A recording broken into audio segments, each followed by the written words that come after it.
We welcome you to the Home Depot SEC on CBS. A huge crowd began gathering early this afternoon on the banks of the Tennessee River. They came early for the traditional fall walk, here to honor heroes like junior quarterback Eric Ainge. Then this group began to move inside Neyland Stadium to become part of a crowd that will exceed 105,000 tonight. There are few scenes to equal Neyland Stadium in Knoxville on a football Saturday night. That especially true when the hated Florida Gators come to town.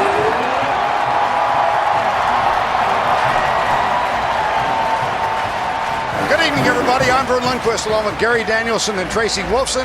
Welcome to the second half of our SEC doubleheader on CBS. Earlier today, Auburn with a thrilling win over LSU to seize control of the SEC West. Tonight, either Florida or Tennessee, these two bitter rivals will, with a victory, seize control early of the SEC East. It is with great anticipation and excitement that we welcome Gary Danielson to our CBS broadcast crew. Great to have you here. Vern, I've been waiting a couple weeks for it, but I couldn't be more pleased. I'm thrilled to be here, and served me up a pretty nice place to do my first game here. Yeah, we tried to give you a couple of heavyweights here. Well, and maybe that should be the word. Heavyweights for a lot of reasons, and the biggest, I think, in a game like this is two teams that can literally knock each other out from any position.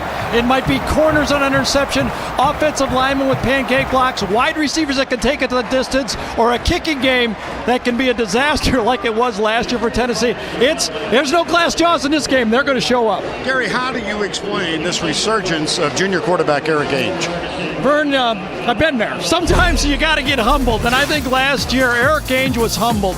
Such a great freshman year, came back with such bright thoughts coming into his sophomore year, and it all went away. This was the bottom right here against LSU, that play right there. But Eric Ainge caught a break. Got a new offensive coordinator, David Cutcliffe. He went back to work. He started from his feet. He worked his way back up, and he's been brilliant the first two games of the season. Well, down in Gainesville, senior quarterback Chris Leak is now in his second season under Urban Meyer and really playing well. You know, Vern, I think he's put 3 years of tough work with different coordinators and different offenses to come to this season right here. This is just the start of it. For being a Florida quarterback, you're expected to lead your team to a championship. That's Chris's goal, and it's an opportunity for him. He's got a good football team, a lot of talent around him. It only starts tonight. This is the 10th time in the last 11 seasons these two teams have met in the SEC opener. We'll be back with more from Knoxville right after this.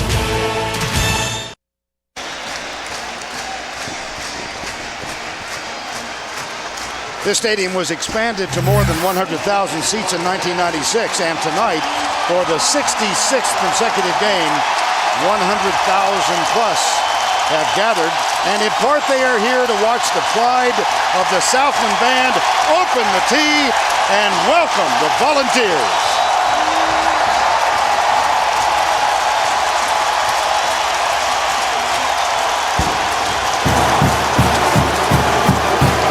South end of the field, the Gators of Florida.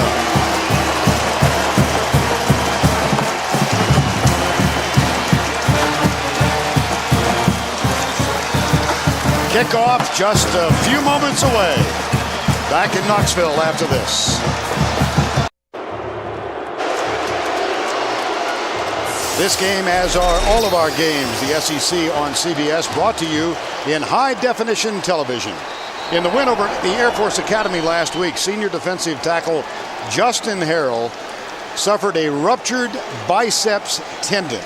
It is a very serious injury. For more, let's join Tracy Wolfson. Thanks, guys. Everyone thought Harrell's collegiate career was over. Everyone, that is, except Justin Harrell. On Monday, he said he woke up, he felt okay. He talked to the doctors, and they said he was at no risk to do any further damage. So the senior star is suited up and ready to start this game.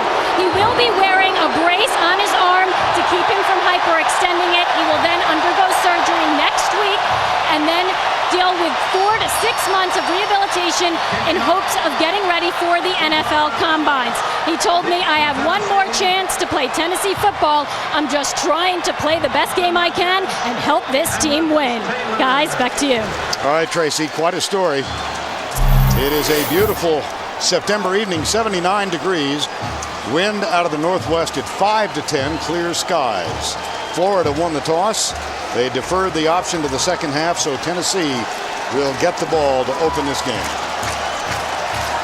Austin Rogers and Lucas Taylor are the two men deep. Jonathan Phillips, a sophomore from Wellington, Florida, will kick off.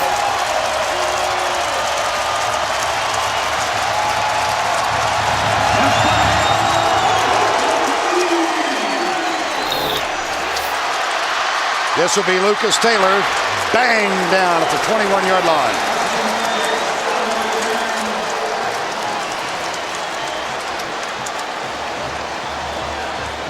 Eric Ainge, number one in passing efficiency in the NCAA after 2 weeks. And bang is the word that Eric Ainge has been using. He's been getting that ball in and out of his hands very quickly. The passing game has worked because no corners so far have taken away the short throws. See if Florida tries to take away the short passing game early. Ainge will have his three wideouts to the right, and he opens in the spread. Four-man, five-man rush for Florida. Here's Ainge going deep right side. Man wide open. Diving try, and it's defended by Reggie Nelson. He picked it off on the opening play. Tennessee tried to play off that short passing game and go for the bomb on first down. Eric Ainge, wide open receiver, and let that ball hang. That ball needed to be darted out there. Against Florida's secondary, you cannot lay that ball out. The free safety, Reggie Nelson, comes across, makes the play on it. That was pretty simple interception. You think you got a guy wide open, but Vern, this ain't Air Force. As we have learned. Nelson from Melbourne, Florida. And now here's Chris Leak. That's Nelson's second interception, third thrown by Ainge this year. The give goes to Deshaun Wynn, number 21. Nothing there. Chris Leak in his fourth year as a starter, but only 7-7 against top 25 teams. Well, that's not all his fault. This team was a team in transition when Chris Leak started playing quarterback. They did not have the weapons that a lot of Florida quarterbacks have had in the past. I think he's done his part. Can the rest of the Florida team do their part? It's like 12 men in the huddle already. Yep.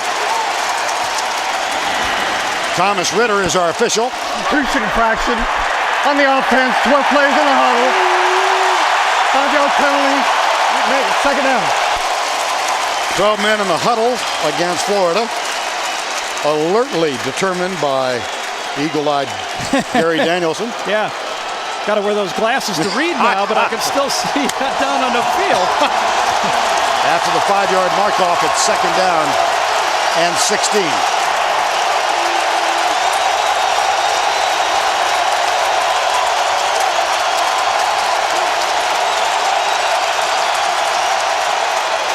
Three men load up on the left side, and the pass is complete to Deshaun Wynn. Breaks the early tackle from Gerard Mayo, and then Jonathan Wade made the tackle. Let's check the offensive lineup presented by Applebee's. Troutwine, Tart, Rissler, Drumiller, Carlton, Metter, the front offensive line. The only returning starter is Rissler. Baker, Caldwell, Keaston Moore in the backfield, Latsko, and Jamel Cornelius. 3rd and 10.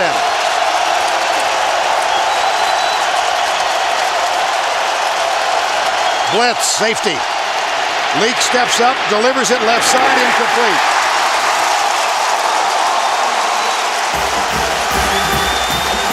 I'm really surprised Florida went with an intricate pass route. The MO for Tennessee last year was they're going to come after you. They come after Leak on the first play, and Florida is running an in and out to the outside. Not enough time to throw that route. That's a bad call. Eric Wilbur is on to punt for only the 5th time this year. Austin Rogers, one of the wideouts for Tennessee. Swinging gate of a punt formation here almost. Yes, it is.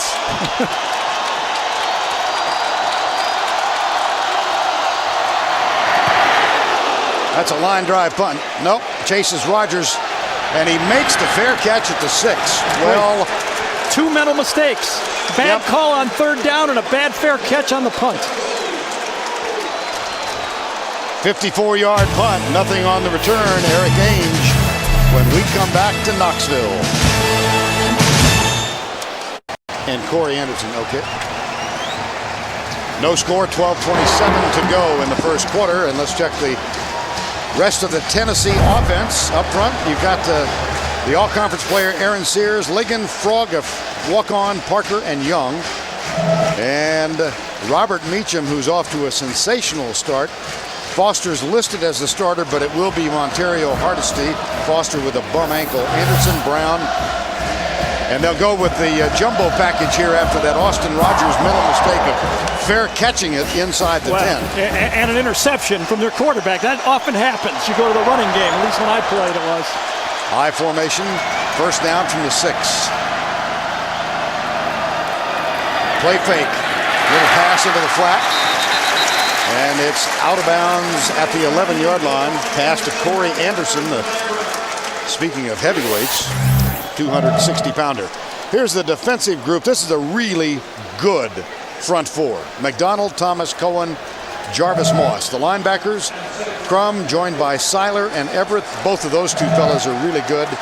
And Lewis, Nelson, Tony Joyner, and Smith in the backfield. Handoff, nice little move by Hardesty, but he runs into a defensive man after no gain. You know, when you sit up here and you just look at it, both defenses are going to put men in the box. They're going to put 8 or 9 guys up there. Both defenses really have the same style, and they're saying, if you're going to beat us, you're going to have to beat our corners. It's just as simple as that. Until both teams show that they can throw the ball effectively, it's going to be really tough to run it. 3rd and 4 from the 11. Blitz. Ainge reads it, gets rid of it. First down out to the 19-yard line. The catch made by Robert Meacham, number 3. You know, Gary, you talk about the deficiencies in this team, and we chatted with Philip Fulmer and with David Cutcliffe. They both seem to imply that the wide receivers fell short a year ago. In fact, David Cutcliffe told me that when he was watching the game, he'd like to go down and kick one of those receivers' butt if they didn't get off that bump and run a couple times. Receivers have to get open. Nothing works if they don't get open. And last year against Florida, they just didn't get open. Meacham already averaging 148.5 per game. And here's a pass into the flat. And nothing doing on that one. And Gary, your keys for the game. Well, I think it's going to be which team can put some type of pressure on the quarterback. That doesn't mean sacks, and that doesn't always mean pass rush. That might be changing the secondary, blitzing, zone blitzing, but they must throw the quarterbacks a little off stride. Trench warfare. Both of these offensive lines are a little bit young, and they're playing against great defensive lines, and both teams got great athletes. If you don't tackle in space, there's going to be big plays. With a little space now from the 20. Tennessee goes from the shotgun again. Here comes the corner blitz. Ainge darts right and throws it away. They got the pressure. Yeah, and when Eric Ainge talked to us yesterday, he said the mistakes I made in 2005 was scrambling. And when I scrambled, I always tried to make a big play. Coaches drummed into me, if you scramble, be conservative. It's not a bad thing to throw the ball away, and that's exactly what he did there. 3rd and 10.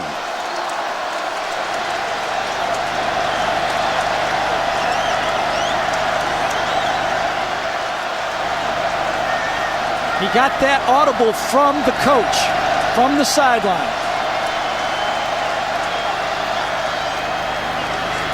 Good protection, flips it out. Jason Swain, there's not much of a gain, about 4 yards. Good corner coverage. And it was linebacker Earl Everett who dropped back. I don't blame for you saying corner because they run like corners.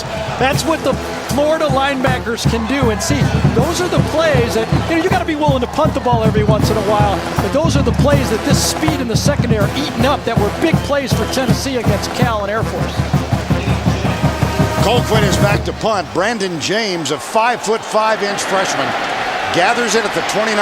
This guy can really scoot, but only if he's got room to run. Yeah, he's got to have scootable room is what it is. Colquitt, 47 yards on his first punt. Brandon James, the freshman, with an 8-yard return. Florida has the ball. We're scoreless in the first.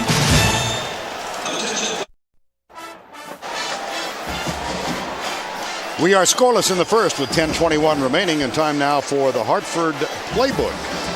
Gary, take us through it. Vern, coming into this season, everybody was saying, would Urban Meyer go to his Utah spread? There was so much to talk about it. This is what Utah used to do. They get guys off the slot and then run the option with a lot of different ways to attack the defense. Here Alex Smith fakes inside, fakes the pitch outside, and the quarterback was the runner. That was the attack that really made the spread option go, the ability to run the ball from the quarterback position. Urban's offense really doesn't fit Chris Leak's style yet. But you know what Air Force did last week? You wonder if there might be a little bit more. Air Force ran for 281 yards with the flex bone against this Tennessee defense. 281. And lost by 1 when they went for a 2-point play with 1:30 to go. There's the handoff to Deshaun Wynn. Nice spin move as he gets through the line. And he's out to the 43. And let's complete the starting lineups by introducing you to the Volunteer defense. Up front, Xavier Mitchell, Harrell, what a story. Playing his final game, Turk McBride and Reynolds. Carl, Mitchell, and Mayo are the linebackers. And Inky Johnson, seriously injured. Right upper extremity, out for the season. So there's been some changes in that defensive lineup. Here's Justin Harrell. Second down.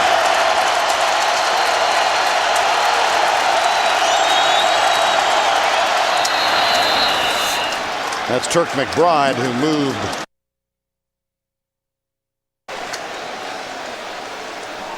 A lot of talk about 105,000 people here. Florida has used the silent count even at home in a game preparing for this football game.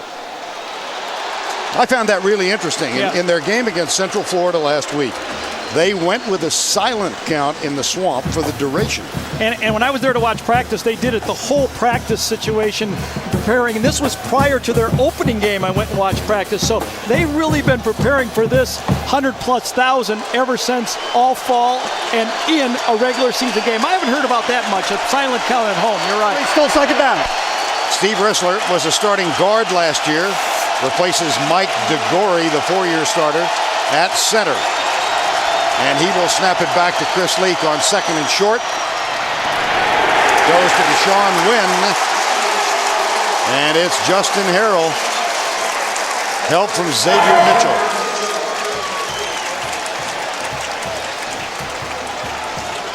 Silent count is off, and they'll watch the center's head. He'll turn it right before the snap. That gives the offensive lineman a little indication of what's going to happen. Unfortunately, big number 92 doesn't need an indication. He can just make plays. That's Marvin Mitchell, and it's third and short. They stack the eye. Hand off, and this will be a first down Florida as it goes to the third man through, Deshaun Wynn.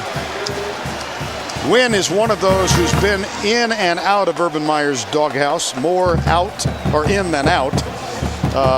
But he's really in shape this year, and Meyer had some kind things to say about it. Yeah, I don't think you have any choice if you're going to play for Urban Meyer. You got to get in shape. The way this offense is designed, he needs quick strike running backs. There's not a lot of blocking done from those positions. You have to be able to run the draw and get chunks of yardage. How bad was it? Urban Meyer, after spring practice, referred to his running backs as trash. First down and 10.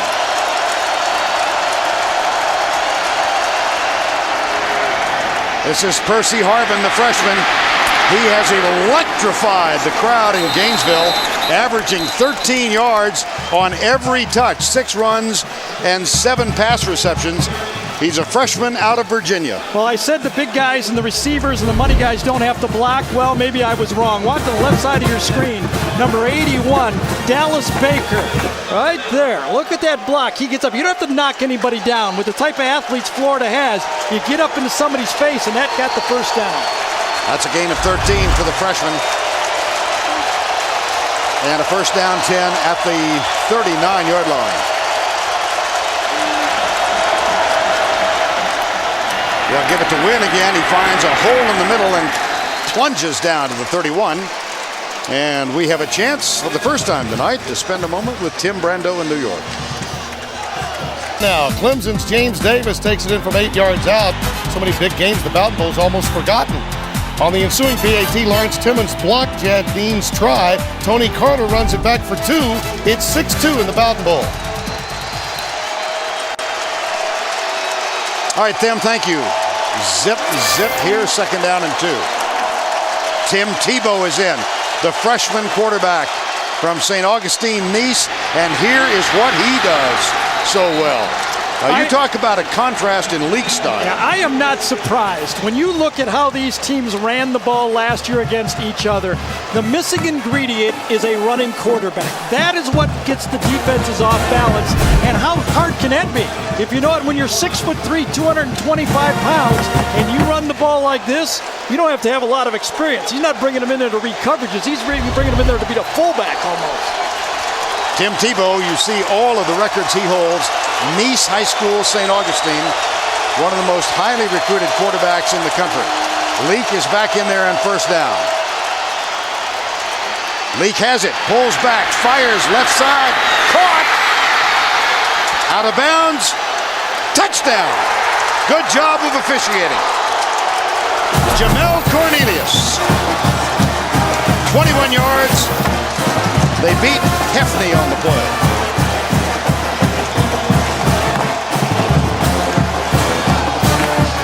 Why does misdirection work? When you make 3 straight rushing 1st downs, all of a sudden that misdirection passing game's a lot easier to throw, and he threw it against the grain. Perfect pass, like usual from Leak, and what a nice reach. And we are told now that this play is under review.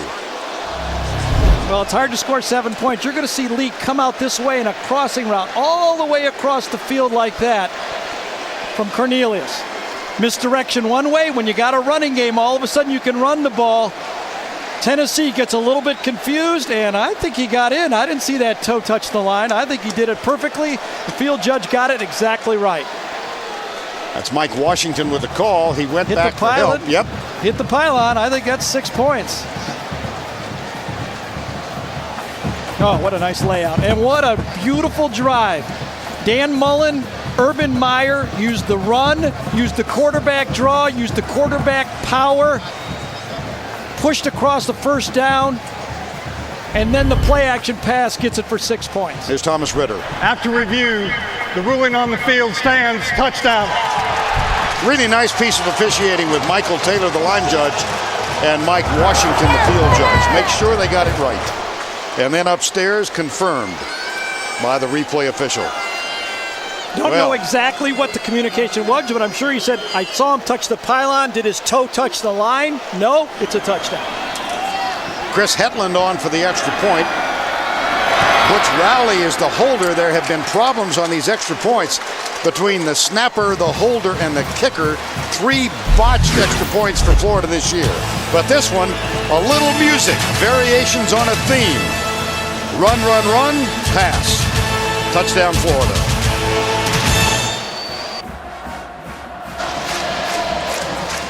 .6:35 to go in the first. 21-yard catch by Jamel Cornelius from that man, Chris Leak. 7 plays, 63 yards. 6 runs in 7 plays. Is that a little bit different? That's what really got that play action pass. And if I look, again, during that break, I looked at the secondary coverage to see exactly what happened. I think Tennessee was playing a little bit of a gimmick coverage where they were trying to banjo receivers. Florida had 2 tight ends. They got a little bit confused, and out pops a touchdown. Well, let's keep our eye on that rushing stat as Tennessee yielded 281 to Air Force last week. Between these two teams, 14 of the last 16 times they have played, the team which rushed for more yards won. And just the ability to have the other team know you're willing to run. You haven't given it up. So far in the game, Tennessee's first 7 plays, they've only had 1 run. Just the opposite. They've thrown 6 times.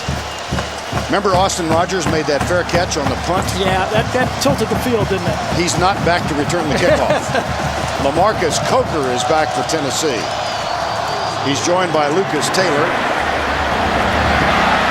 This one taken at the 18. Down the right side and out of bounds at the 35-yard line.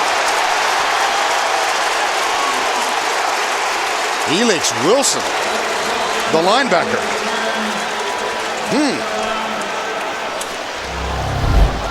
Elix Wilson was the blocking back about the 20-yard line. He's tiptoeing down the sideline, and I think that's a good no call. You can't tell exactly if he's right on the sideline or right out. A little bump to the sideline. It happened right on the Tennessee bench, and I think that's a good no call. And as a result, Eric Ainge has his men set at the 35-yard line. First down and 10. Montario Hardesty comes left, number 2. Redshirt freshman out of North Carolina. Earl Everett with a tackle. The NFL on CBS, a doubleheader for you tomorrow. Buffalo at Miami leads the early games, and New England at the Jets and Kansas City at Denver highlight the second half. The NFL on CBS, it all begins. And welcome to James Brown. Welcome home, JB. Mr. Marino, Mr. Sharp, Mr. Esiason. They do it right there, don't they? You know, we made a couple of great acquisitions this year. Well, thank you. You being in that group. This one, almost intercepted. That was Ryan Smith, number 28. You know, there's something when watching Tennessee right here that's really stuck out for me so far, Vern. We look at this thing from behind. You know, if you force anyone to do something a little quicker than what they're used to, talking, juggling, playing football in this case, Florida has upped the tempo of this game, and Tennessee is quite not used to it. They're used to a little tempo game, different game when they face California, who was in awe, and Air Force. Of course, they jumped out to a 35-0 win in that much-anticipated battle with California, batted back for the second time. And it will be 3rd and 10. That was big Ray McDonald right there, defensive end. Came off the outside, and those short drops, that's what Florida is ready for. They're ready for short drops coming in and out of the hands, and they're saying, jump. He beat the block of Eric Young, did not keep him down, and tipped the ball. And a flag on the play, so there's a conversation with Thomas Ritter and Daniel Pulley, the umpire.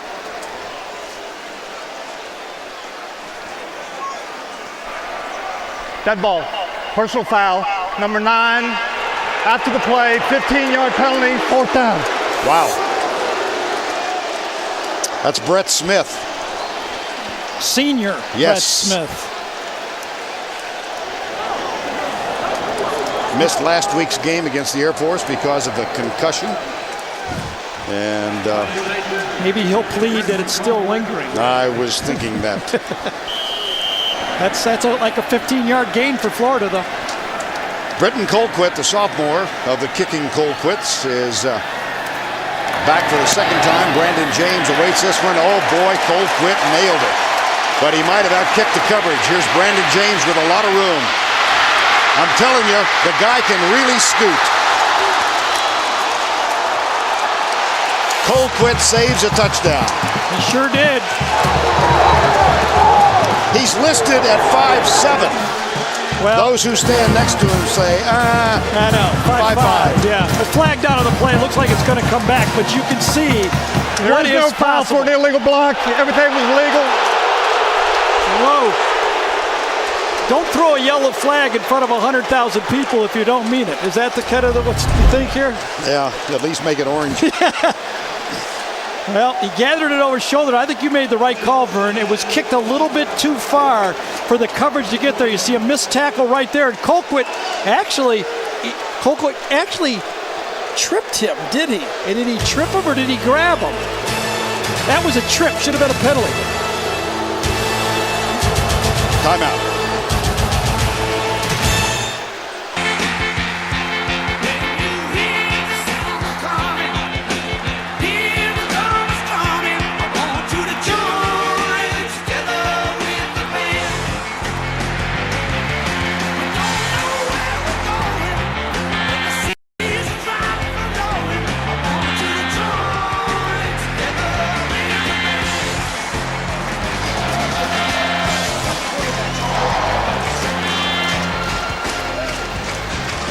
Music of the Who, Florida 7-0, 5:10 to go, a 34-yard punt return. This would be a good time for Florida to use one of those wide receivers who played quarterback in high school, a little flea flicker. You know Tennessee is going to be very aggressive here. Two men to the left, one right. Play fake to Harvin. Here's Leak. Going to Harvin, double coverage. Wade playing center field, makes the interception and is knocked down as he crosses the 50 to the 48. A very poor decision by Chris Leak. Yeah, everything on first down especially. You've got everything going your way. You got one-on-one coverage and you throw clear across the field, and quarterback Jonathan Wade, number 4, the corner, has got his guy man-to-man, and he reads this very, very slow. Both quarterbacks have let the ball hang one time. Here's Wade right here. Watch the coverage on the bottom of the screen. Little play-action pass, a roll, and then one-on-one to the top of the screen, comes back and throws one of those lob passes. It was not man coverage. Wade's to the outside, just reading the quarterback, and both quarterbacks have given the other team a cheap INT. Tennessee, first time across midfield. They trail by 7. Here's Ainge, who is not off to an auspicious start. He hands it off, broken tackle. Hardesty bounces it right. Brian Crum, number 13, is up to make the tackle at the 45-yard line. Maybe they should have let the wide receiver throw it like I was calling on that line. Well, you had Harvin involved in the play. It was a little bit of a trick play, but they caught Tennessee in a zone defense that time, so it worked. You know, that time, Jarvis Moss, number 94, did the one thing you can't do as a tackler. We talked about tackling in the open field with these athletes. He tried to block the ball carrier. You must wrap it up. Bring your hands when you tackle. Second down and 6, gain of 4 on the last. 7-0. Turnover is now even. Ainge chased. Marcus Thomas, number 44. The pass complete. It's Robert Meacham. Meacham, who had those 2 huge receptions against California for touchdowns, makes that one good for 24. Well, I tell you, pressure right up the middle. You've got a defense. Greg Madison, defensive line coach, watch right up the gut here. He's going to get pressure to start out. Ainge makes a miss. You can see it right up the middle. It was Marcus Thomas, forced it out wide, and then a missed tackle by Reggie Lewis, and turns a potential sack into a 24-yard gain. Another missed tackle for the Florida defense. Robert Meacham already with 14 catches in this young season. Here's a play fake. Ainge flips it left side. Meacham again, and he steps out of bounds. Offensive coordinator Randy Sanders resigned from that spot last year. David Cutcliffe, on this staff for so long, was the offensive coordinator back in the 90s, became the head coach at Ole Miss. Fired, triple bypass surgery. Yeah, he's been through it. Worked for Charlie Weiss. He's done everything that's hard already. I tell you what, he's coached Heath Schuler, Peyton Manning, Eli Manning. He's got another good one right here, and he's not letting an interception bother his play calling right now. Second down. Ainge trips. And got stepped on. Offensive line was pushed back just a little bit that time, and he got stepped on.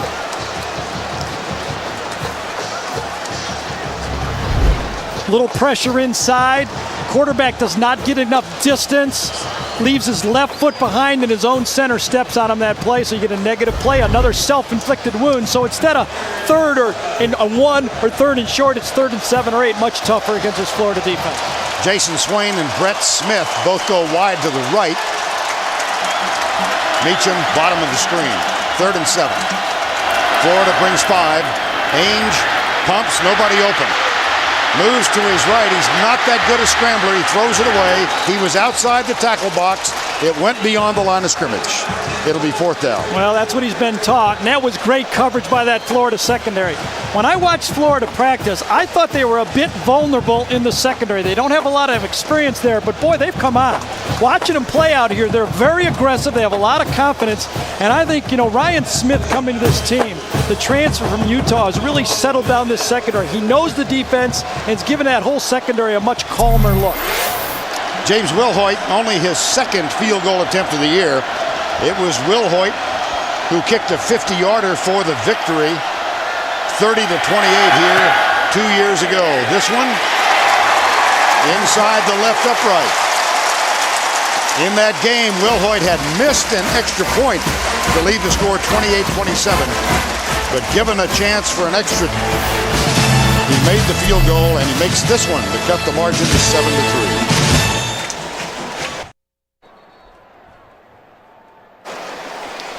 There's still time to play college fantasy football at CBS Sportsline. The game is free, and it's a whole new way to get into the action.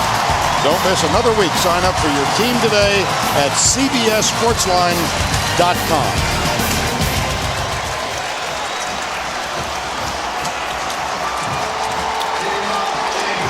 (7-3). Will Hoyt will kick off. Place that tee upside down, if you can see in that shot we had right there. A lot of kickers like to do that. Kickers are weird, but that's upside down kickoff. I don't know. Yeah, one of the rules changes in the NCAA this year is to lower the kickoff tee from 2 inches to 1. Maybe this is the answer. A kicker's response. Right. Turn it upside down. Maybe it's higher that way, right? Oh, he nailed it. Well, whatever gets you through the night. That's right. It's my theory. That's a touchback. Well, the Volunteers coming out on defense. They lost one of their starters and inspirational leaders last week. Late in the game against Air Force Academy, this very, very serious collision involving Inky Johnson, the cornerback, as he left the field, urging the crowd on, hospitalized for a couple of days, but a serious injury. Whether or not he will ever play again remains a question. Here's Cornelius in motion. The handoff goes to Deshaun Wynn, number 21. Turk McBride, number 90, with the stop.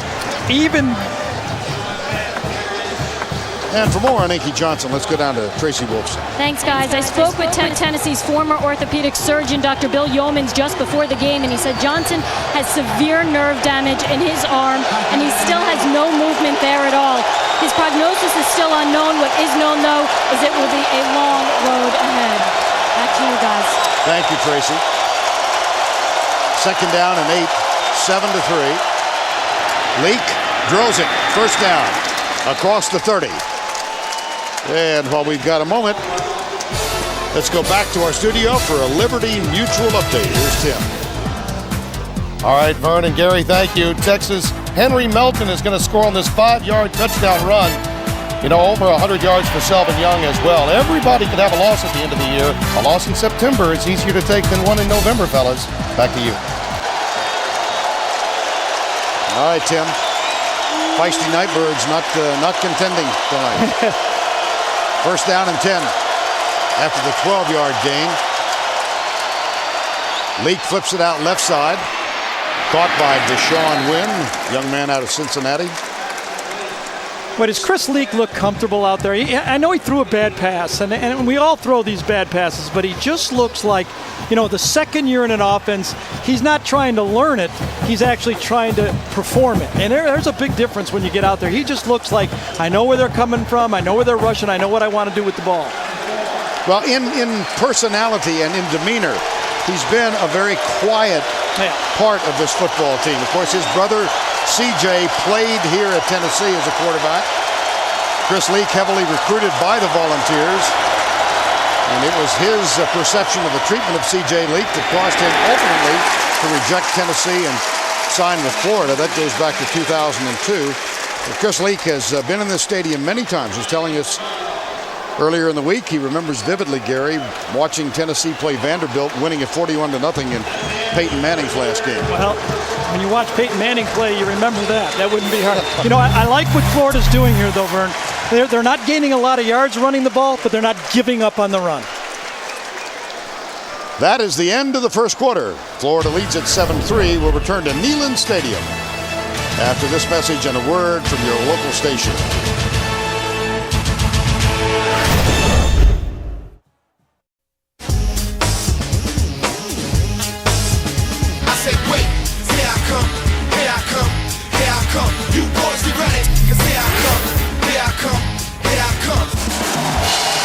Justin Harrell playing in his final game. Ruptured biceps tendon. He'll have surgery after this game and be out for the season. He's on defense. We begin the second quarter. Florida leads it. They look at a 3rd and 3 here. Rissler snaps it back to Leak. Lots of time. Flips it deep. It's caught across the 50 at the 48-yard line as the Florida Gators take this 7-3 lead. And that one caught by Percy Harvin, the freshman, and Gary Danielson. What Urban Meyer had in mind to win on the road seems to be working quite well. It really has. They've spread the ball around. They haven't just looked for Dallas Baker. They've been balanced. Now, balanced doesn't mean it has to equal yardage. It has to let the defense know that you're equally willing to do different things, and that's exactly what Florida's done. On 1st and 10, Leak awaits the snap of Rissler. They come left. It's Deshaun Wynn, who's been the workhorse, and a nice bit of running as he cuts inside the 35. That is a 14-yard gain. Well, when you consider that this defense only gave up 4 plays all year that gained more than 20 yards, you can see how effective this offensive line is in rushing the ball. That's a good job. Fit right there, and a good job of reading those blocks and getting into the secondary, and that is a godsend to a quarterback in the spread offense. Here's that 2 tight end look again. 1 tight end, 2 tight ends. Right there, that's what produced a touchdown last time Florida got into that area. Rushing yardage edge now, 53-5. This is Cornelius. And there's Leak.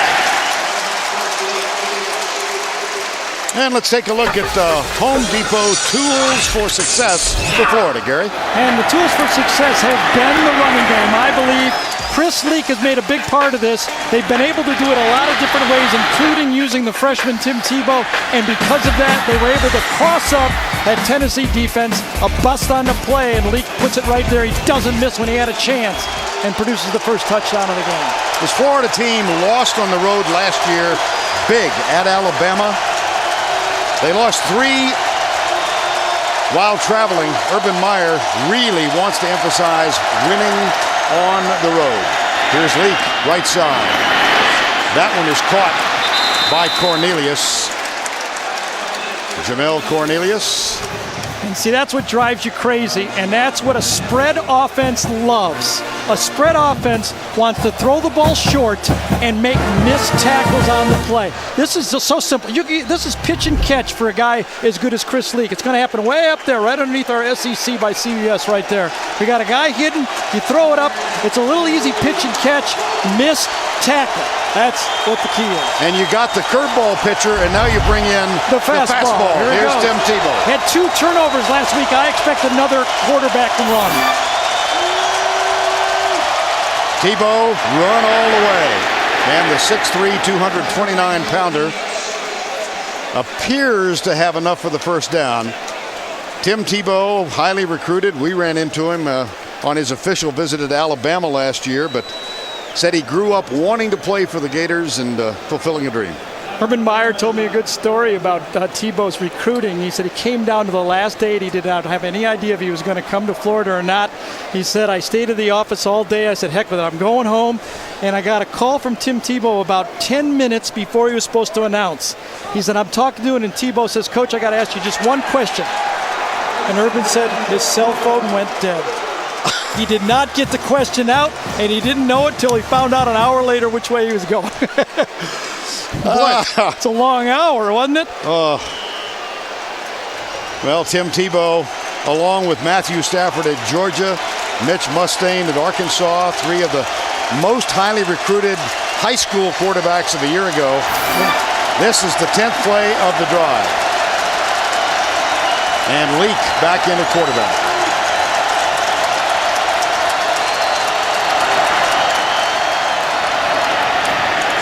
Handoff, they go right. That was Deshaun Wynn again. Deshaun Wynn grew up in Cincinnati, but always wanted to play for Florida, recruited by Ron Zook, and he really has had some issues with his weight, with his commitment. His commitment. Yeah. A lot of these players, and I think it happened on Tennessee last year, they think the end of the world is signing a scholarship at Tennessee and Florida. And then after that, it all becomes easy. We're just going to go play in the SEC championship. Found out in this league with a lot of good players, it ain't that easy anymore. 2nd down and 10.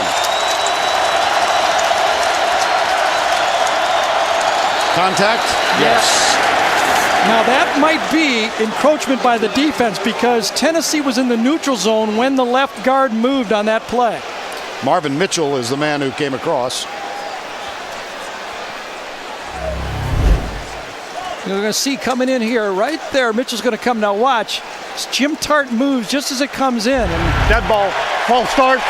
Number 63 offense. 5-yard penalty. Remains second down. Well, you can see it. If Urban had my telestrator, he'd even be more mad than he is right now. Yes.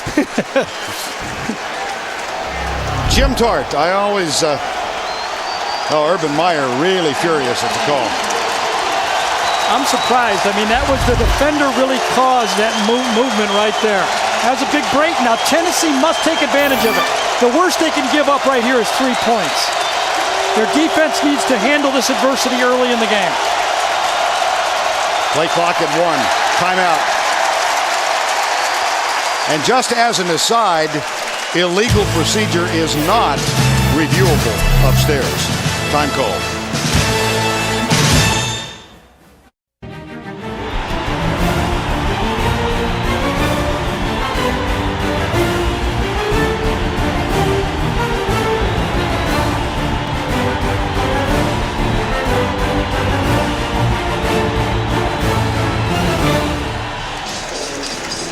(7-3) in the second quarter. Let's quickly check in with Tracy Wolfson.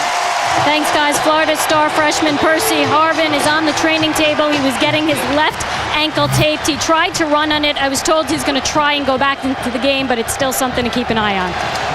All right, 1 run thus far, Tracy, and that was for 13 yards.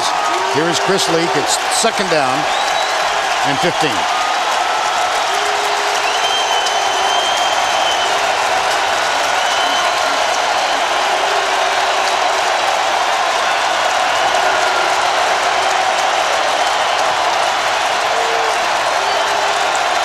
Tennessee brings just 4.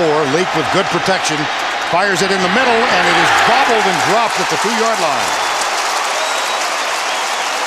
Andre Bubba Caldwell, who in this game last year suffered a broken leg on a kickoff return and missed the rest of the year. Yeah, Demetrius Morley that time did a great job. Their outstanding true sophomore, number 20, comes right across and picks off that play.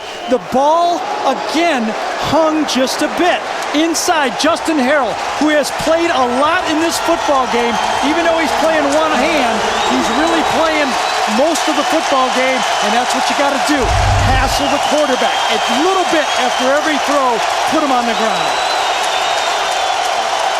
3rd and 15. Blitz. Leak down. Kirk McBride. That is a funny call by Florida. 3rd and very long, and they end up getting sacked and taking it out of field goal range. You can see it, Chris Leak right there. Nobody open to throw to. I thought for sure they were going to throw something short or run it up and try to kick a field goal. Justin Harrell playing with one arm, puts the pressure on and forces Leak not to throw the ball. I thought that was a curious call, and now it's a 51-yard field goal. Points are so important when you're heavyweights. And this is Chris Hetland's first attempt of the year. He kicked 3 of 3 last year in the win over Tennessee and helped earn a scholarship. This one, no. It's right at the limit. That was a long kick. You don't expect to make those.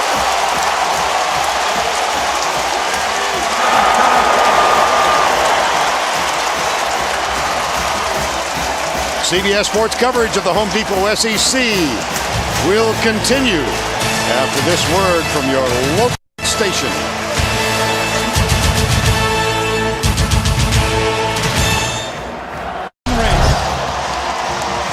That's what the SEC is every year. That just makes me tired. Exactly. This year especially, and as you mentioned, those new quarterbacks coming to the league, it's going to be like that for the next 3 or 4 years at least.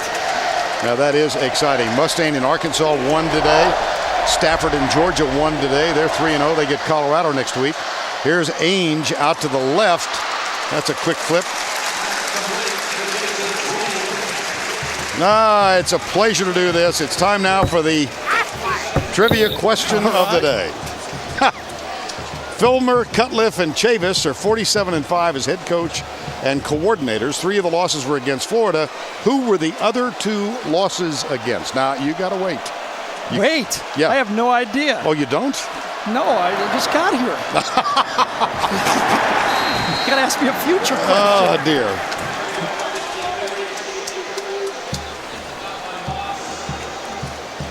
The 3 of them were 95. You know, when you go 47-5, who cares? Yeah, that's right. There's John Chavis, associate head coach. You know who does?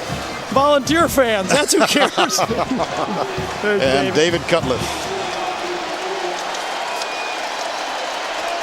Still a mystery to me why he was let go at Ole Miss, but that's a story for another day. They might be second-guessing that themselves right now. 3rd and 5. Here's Ainge. Got it. Brett Smith. Hauled down at the 50-yard line. It'll be 1st and 10, Tennessee. 11-yard gain.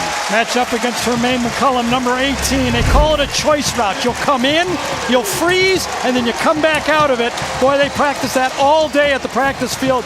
Great timing, and you can see what Eric Ainge is doing now. He's on his toes, and he's delivering that ball with authority, not throwing that ball up in the air. You cannot lob the ball in this league. I've seen it done sometimes in college football, but not in the SEC. You can't lob the ball. See the overwhelming time of possession. It's a first down Tennessee here.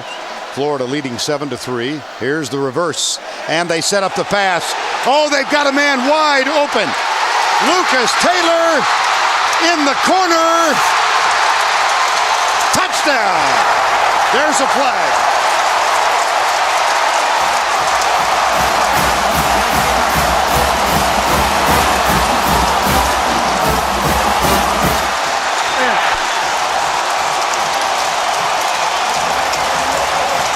Taylor to Coker for 6.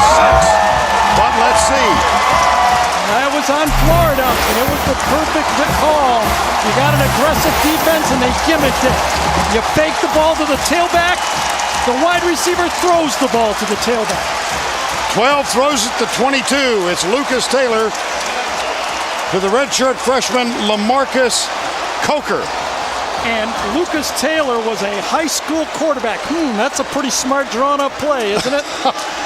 That's the call I was looking for from Florida. Roughing the passer. Declined, of course, and for the 10th point,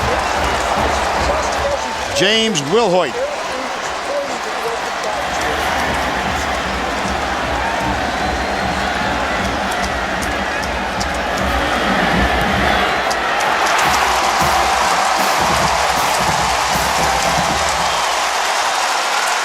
Taylor to Coker. Look at it again. Here's how it's going to happen. You're going to fake the ball to this guy right here. Going down the sideline. Running back comes out. But watch Eric Ainge. Watch what he does. He says he's wide open. Throw him the football. When you get help like that, it's easy for the wide receiver to say, I can find the guy. Just as he let it go, this was the flag. A late hit on the wide receiver quarterback. When you get a number 12, they protect you. LaMarcus Coker had to back up, but he got it, and he scored. Toyota presents Heroes of the Fall. In 2004 against Florida, ended up missing an extra point with about 3 minutes left. I just told myself, until this game's over with, keep your head in the game. Just, stay in it and know that, if you get another opportunity, I'm not going to let it pass me by. Ended up having a 50-yarder from the right hash with about 13 seconds left in the game. Hold is good. It's got enough distance. He nailed it. I've never seen anything like that in my life, and I ended up experiencing, in a matter of 10 minutes, going from the lowest of lows to the highest of highs. Talk about redemption. Toyota, moving forward.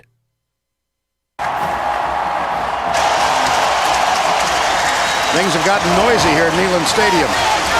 48-yard end-around pass from Taylor to Coker will do that sort of thing. Well, because of the field position on the missed field goal, it allowed David Cutcliffe to open the whole playbook on that drive. Once he got it out to midfield, he had a trick play. He was waiting to use it, and he used it at the right time. Well, you saw it took all of 94 seconds. Coker caught it, and the 15-yard roughing the passer call assessed on the kickoff. So Will Hoyt will kick from the 50, and I'm thinking back to that wasted opportunity by Florida, Gary. They had a 13-play drive for 7 minutes and 45 seconds and got nada. You got it, Vern. That's exactly. That changed the game a little bit. I mean, right now, Tennessee said, we stopped him, it's our ball. Will Hoyt. This will be returned from a yard into the end zone. That was a mistake. Yes, it was. You can return it from a yard in the end zone when you kick the ball off in the normal spot. But when you kick it off from the 50, those cover guys are going to get down there too quick. Should have taken a knee in the end zone.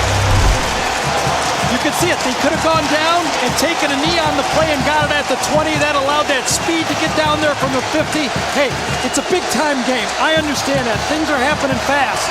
But some of these decisions are allowing these great athletes to put the offenses in tough positions. That's the second mistake we've seen, a mental error in the kicking game. Recall that Austin Rogers of Tennessee fair caught a punt in roughly this same spot.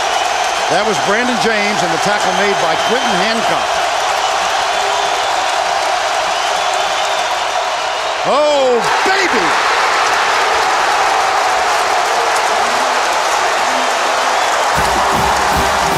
Robert Ayers, number 91, nearly beheaded Jamel Cornelius.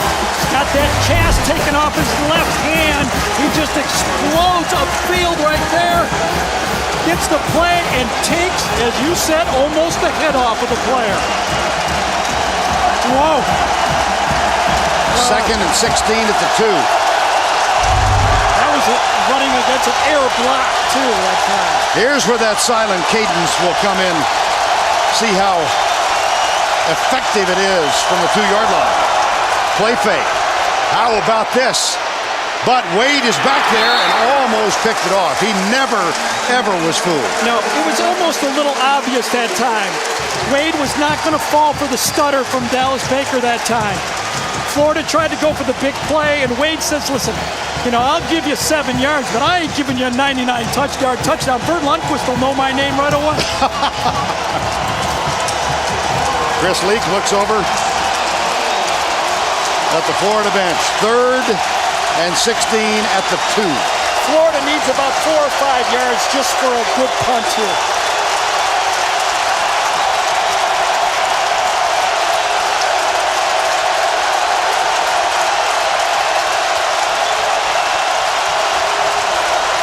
Tennessee brings 4. They stunt. Pre-snap penalty. Flag thrown by the line judge on this side before the snap was made. Tell you, look at Chris Leak's face, though. He does not look flustered. He's been in his big games before. He looks very calm, and he has to portray that now. Good ball. False start on the tight end. Half the distance to the goal remains 3rd down. Now half the distance is 1 yard. Yeah, well, still not a good penalty, but right now, the rest of the guys in the huddle are looking at Chris Leak to see if he has any panic in his face, and he does not.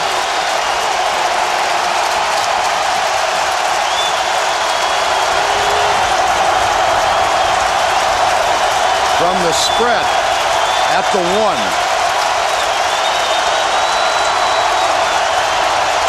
Motion. And the handoff. Wynn bounces it to the outside. They got exactly what you said they needed. That was a big play. That's a little disappointing for right now for John Chavis, defensive coordinator for Tennessee.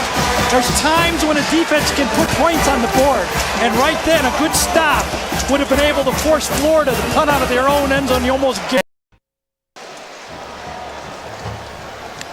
We began the start of the 3rd, 10-7 Tennessee. Florida will get the ball. Vern Lundquist, Gary Danielson, and Tracy Wolfson with you from Neyland Stadium in Knoxville. These two heavyweights having at each other 4-4 in the last 8 encounters. Florida in that second quarter had the ball across midfield in Tennessee territory 4 times. Came out of it with 1 touchdown. And here's the kick from Will Hoyt. Nails this one. It'll be a touchback. That will come out to the 20-yard line, and Florida gets the ball again, Gary, with a chance to make amends, but they looked a little shaky in that second quarter. Vern, I think you're right. There was a lot of opportunities for Florida in that second quarter, and they, a couple missed field goals. And I think what Urban was talking about at the end of the half is a bad call from his staff that put Chris Leak in a tough position. This was the sack that he was talking about.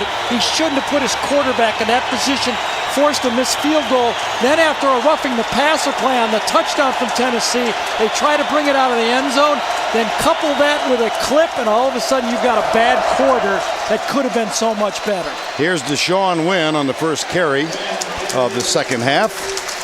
And Tennessee with a big mistake. Yeah. An interception return for a touchdown. Could have been out. worse for Florida, but right here, after that penalty, you can see Chris Leak gets a hit to the head from Mapu right there. Could have been 7 points for Tennessee. For both teams, and this is how it is. When you got an even game against great athletes, anything can change this football game, so any little thing becomes huge.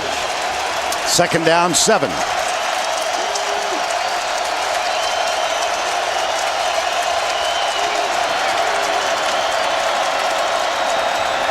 Leak with pressure, and he finds a receiver at the 32-yard line out to the 35. It's Dallas Baker, number 81, and that's a gain of 12. Well, he just showed the senior leadership of a quarterback on that one. He went to 1, 2, 3, and then back to number 2. He hung in there. He's getting rushed big time from the inside. He knew he was going to get hit, and he threw a strike to Dallas Baker. That's senior leadership of a quarterback that can bring his team back. That's senior to senior as well. Dallas Baker had a big year last year. 13 first downs for Florida, only 4 for Tennessee. 4 wides. Leak chased, fires it and lets it go. Incomplete, threw it away. Let's check the halftime statistical breakdown between these two. 69 rushing yards to -8. Yeah, that's, see, the guy who runs the ball doesn't always win when the other team throws a flea flicker pass for 70 yards. That's what that means. Well, TOP, time of possession. Some feel vastly overrated. Well, over time it makes a difference, but if you miss field goals, it all gets distorted. Second down and 10. Tate Casey, the tight end, is tight to the right. This is Harvin back in the lineup. The handoff goes to Wynn. He comes right. And Deshaun Wynn caught for a yard gain, 1. Well, good to see Percy Harvin back on the field. Absolutely. He is an electrifying football player. Can make plays all over the field. And I got to bet Phil Fulmer at halftime challenged this Tennessee defense to say there is no way they're running the ball for 69 yards on us in the first half. Phil Fulmer looked right at his defensive guys and said, come on. They bring that quarterback in, that second string quarterback. He's got 1 play. Don't let him make a first down. 3rd and 9.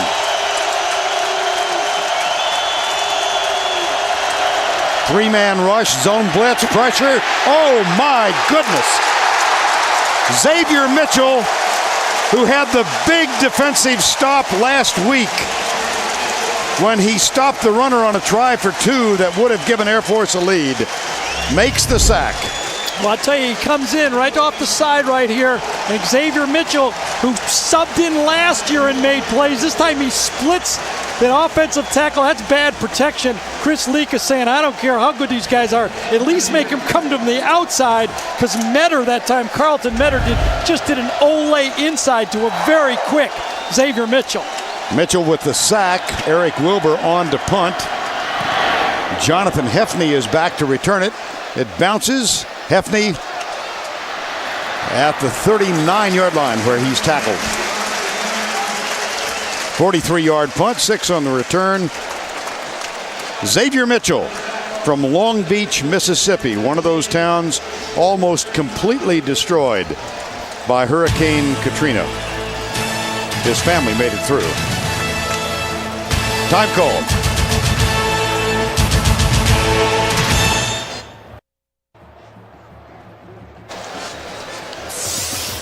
This game, as are all of our SEC on CBS games, brought to you in high definition television.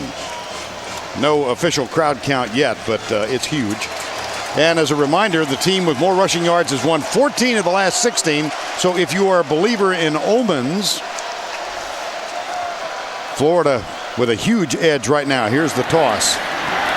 It's Montario Hardesty, the young man who took a medical red shirt a year ago when he suffered a knee injury in game against Ole Miss, and Brian Crum makes the tackle. There's number 13, Crum. Ray McDonald, defensive end this time, right here. Takes out 2 guys on the blocking play. Watch Big Ray. Doesn't make the tackle, but takes 2 guys to block him, and that clears out linebacker to make the play, Brian Crum. You can see it. That's what defensive ends do. Ray McDonald, victim of a torn ACL in this game last year. And then late in the season, he tore the second one, the other knee. Here's a pass, complete. Jason Swain down the sidelines, out of bounds, gain of 15. When Eric Ainge has the ability to set his feet, and what he's trying to do is stay on his toes, you watch. When he has the ability to stay on his toes, watch how accurate it is. On his toes, on his toes, on his toes. There it is. You can see it right there. If you don't know where his toes are, I'll help you out right there. Oh, I knew I'd be instructive working with you. Throws it out and gets it. Perfect strike on the play. That's a first down and 10 after the 15-yard gain. They'll test the middle this time. It's Hardesty. How do you like the play of Ainge in this game? You know what really is nice about Eric Ainge? He took the adversity of a bad start and just kept plugging away. Well, not a surprise that it would suddenly come to this. We've got a little heavyweight fight breaking out. And a clean football game, I think. That looked more like a jab than an uppercut. Yeah.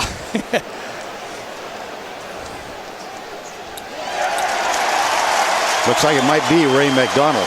Well, those are those self-inflicted wounds.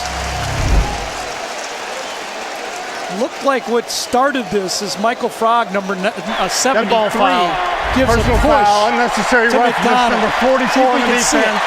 15-yard penalty, first down. Well, they got Marcus Thomas, who is, you want to talk about jawboning. Yeah, he did it, that's for sure. He is coming out and he's lighting up those guys. Take a look at Thomas, number 44. Oh, my gosh. It's a little kick that a little left to the kidney. Yes, that's not even legal in heavyweight boxing. No. First down. Here's Ainge. Off balance throw, but it's incomplete. But again, for Swain. A safe throw. A spot where only one guy could get it. Either Jason Swain gets it or not. It's really ironic when we were talking to Eric Ainge. He said, you know what happened to me a little bit is I had so much success as a freshman scrambling out of the pocket. And I'm getting all these press and the radio shows and everybody on campus is saying what a great playmaker you are. You know, you're the next Brett Favre. And all of a sudden, my sophomore year, that high wire act of those scrambling plays backfired and I lost a little confidence. David Cutcliffe said, be conservative when you scramble, and that was a conservative throw. Second down and 10. Blitz threatened by Florida. Now they back away. Now here they come. Here's Ainge. Quick one. Hot read. And he's got a man to the 15. To the 10. It's Jason Swain. Touchdown.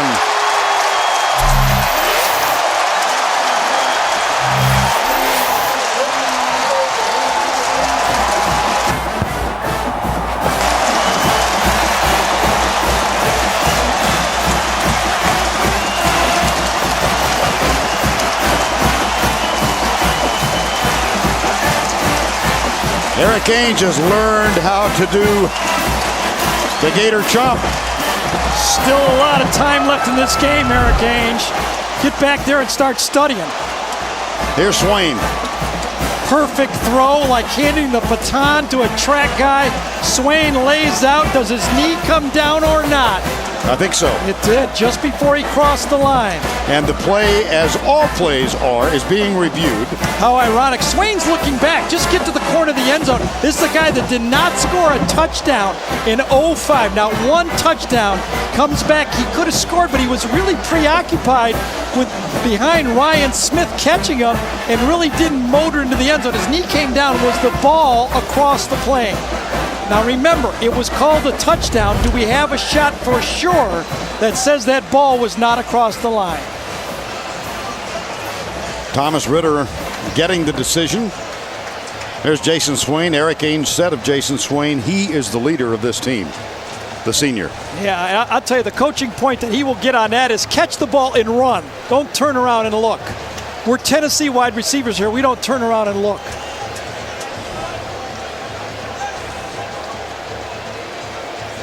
Let's take one more look. It appears it's like the 1 yard line. Shows that the runner's knee was down before the ball crossed the plane. The ball will be placed at the 1 yard line, first down. Absolutely. Well, I think so. I think it was too. And that's a shame. That was a great play. You know, Vern, you called it a hot, and it looked like a hot because it was a blitz. But you know what it was? It was just a well-conceived play. David Cutcliffe anticipated the blitz, and it was just a slant play, and it was an easy read. It really wasn't a hot play. Now just take that thing. Don't be turning around. Look, 2 looks, 3 looks, 4 looks. Just go. You know he's going to chase you. First and goal at the 1. I formation, 2 tight ends. They hand it off.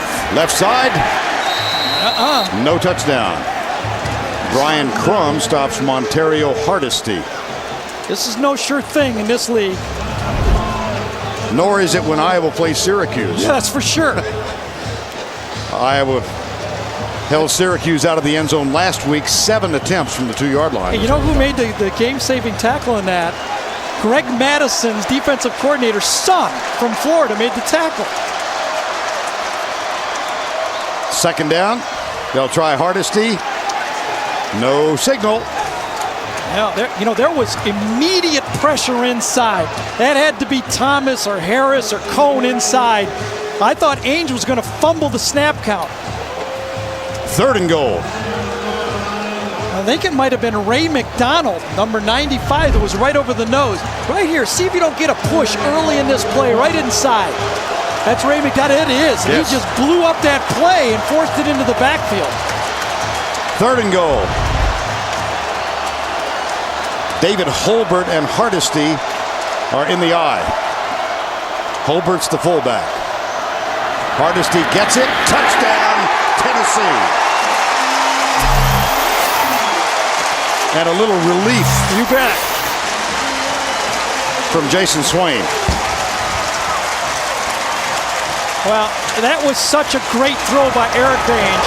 A really good call by David Cutcliffe to get it down to the end zone right there. But when you throw a good pass on a slant, you have a chance to get a lot of yards after catch. And there wasn't any missed tackles there. What happened was Ryan Smith gave up the inside. You cannot give up the inside when you're blitzing. Ainge with a big throw to Jason Swain. And now Will Hoyt on for the extra point. High snap, but held well by Casey Woods. 8 plays, it took 3:06. Hardesty with a 1 yard run. And the Volunteers lead by 10, 17-7.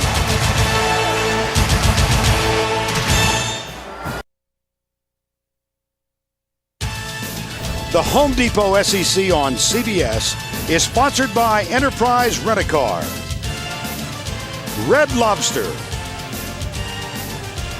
Bud Light, and by State Farm.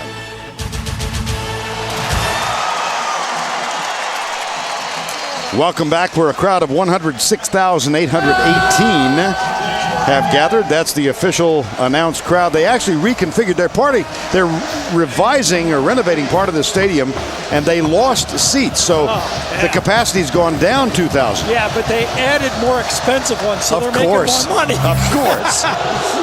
There's a shock.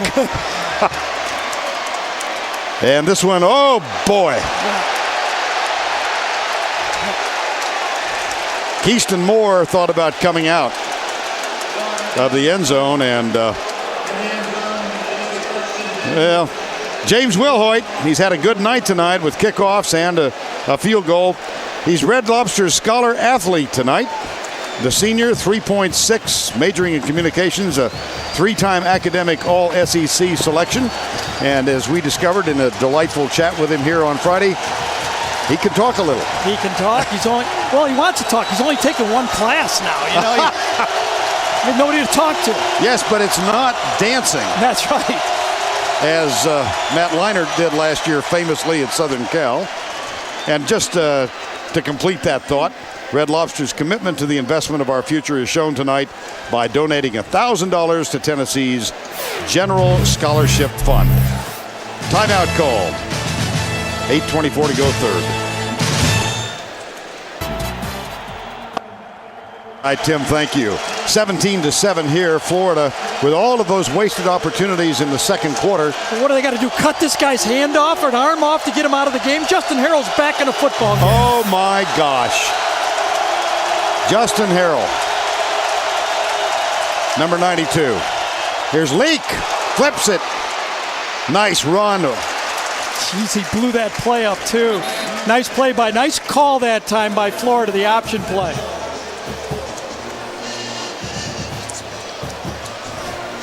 See the option play going inside. Harrell's just going to blow the play up inside. Pitch to the outside. Good blocking by the receivers again. Those Florida receivers, you're not going to play if you don't block. And the big guy inside, one arm, just blows up that offensive line. That time with Steve Rissler, the center. Here's Leak. Under some pressure, fires it. It is caught. Dallas Baker out to the 48-yard line. Well, 7 games involving teams in the top 25 around the country today. And what most surprised you on this list? Well, I think I know. It's got to be Michigan's day today. Yep. I mean, isn't what Michigan did the most surprising thing to everyone around the country? Puts them into the hunt for not only the Big Ten, but still in that national championship picture. On first down, here's Leak, flips it out right side, caught by Andre Caldwell. He's in heavy traffic and is brought down at the 46-yard line. That's the only way you can really handle a screen team and a speed team is pursuit of the football. At time, Tennessee's defense, and we saw it out at practice when we were out there, it was when that ball is thrown, run to the ball. Florida, now remember, with the clock, Vern, the game is shorter. They are seeing this. They're down already. The score, so they're going hurry up already, no huddle. Low snap. Leak hustles to his left, pulls up and lets it go, and it is incomplete. Intended for Jamel Cornelius. Well, the timing changes are the most significant rules changes in college football this year. You know, I'm going to be kind of swimming against the grain here. I like the overall goal of having less plays for the college football season because they're playing 12 games. I think stopping the clock after a change of possession is hokey, though. Find another way to do it. That just seems an odd way to shave it off. Be like not playing the 18th hole in golf. Find another way to do it. Now, Urban Meyer has gone on record as not being in favor of the rules changes. Philip Fulmer said his team hasn't been affected, but he didn't think he liked them. Another low snap, Leak, and it's incomplete. It'll be fourth down. So great defensive pressure and a problem with Steve Rissler, the center, and Chris Leak as back-to-back low snaps. Yeah, you got it, Vern. Exactly what I was going to say. And what it does is it forces the quarterback, watch Leak, to take his eyes off the coverage. He has to look down, and believe me, when you try to refocus after you've already looked down, it looks like a blur out there. It looks like an orange creamsicle out there, and you have no idea where everybody's going. And as a result, Eric Wilbur is on to punt. Fair catch. Jonathan Hefney grabs it just outside the 10-yard line. A 44-yard punt. Nothing on the return. Well, Justin Harrell was over Steve Rissler. One arm or not, you still got a tough guy that pushed you into the backfield, and you got to say maybe that caused it.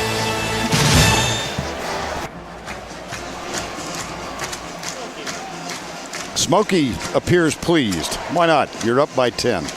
But 6:44 to go in the third. Remember when I said Philip Fulmer challenged that Tennessee defense at halftime? Now Charlie Strong and Greg Madison, the co-defensive coordinators for Florida, have to challenge Florida's defense. The offense is struggling a little bit. They need to get a 3 and out for some field position so they get back in this football game. What will Tennessee do? They haven't been able to run it. Will they keep throwing? They will run it on first down, and they don't get a thing. Hardesty with the carry. Turn your pop culture knowledge into gold. Monday, watch the premiere of The Class at 8, 7 Central and solve the challenge at AOL.com/goldrush on CBS, America's most watched network.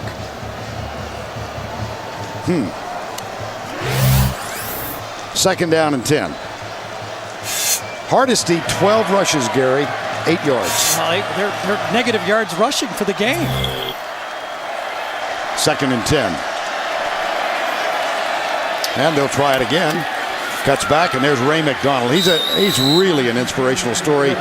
Very much like, not quite as dramatic tonight as Justin Harrell's, but here's McDonald, who suffered a torn ACL here, or rather in Gainesville in this game. Tried to come back, and he said he came back a little early. Right.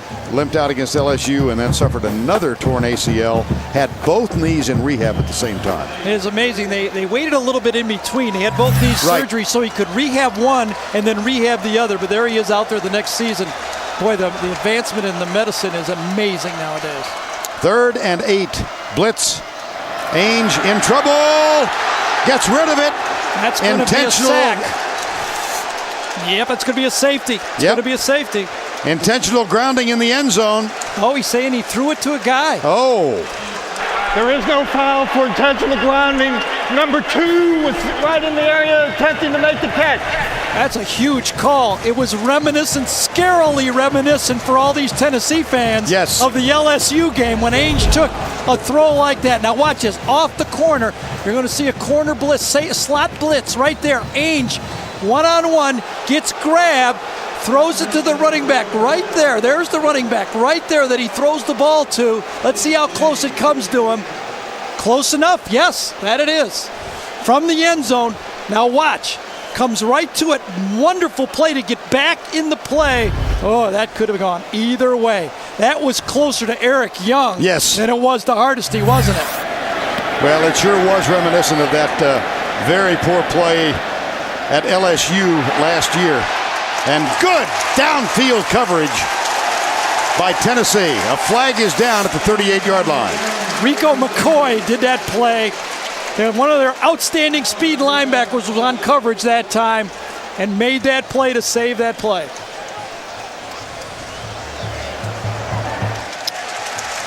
And it will go against Florida. Boy, Florida's wondering when they're going to get a call here, aren't they? Mm-hmm. 7th penalty against Florida. During the return.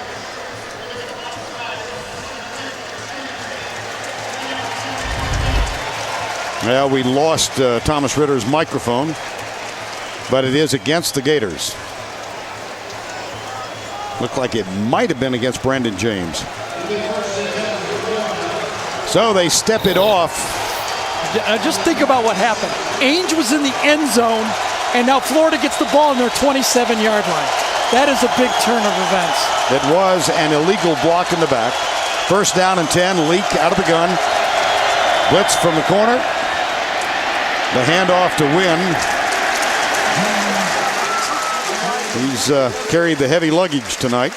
Keyston Moore, with whom we expected him to split time, has not played at all. Watch Turk McBride right here. Big defensive end. He's going to make the play by turning it inside. This is what you're taught to do. Close down, take on 1, take on 2, force it back inside to your linebackers and clean it up. That's why it's hard to rush against this Tennessee defense, and it's been so long since anyone has rushed for 100 yards, 14 straight games, anyone's done it. 2nd and 9.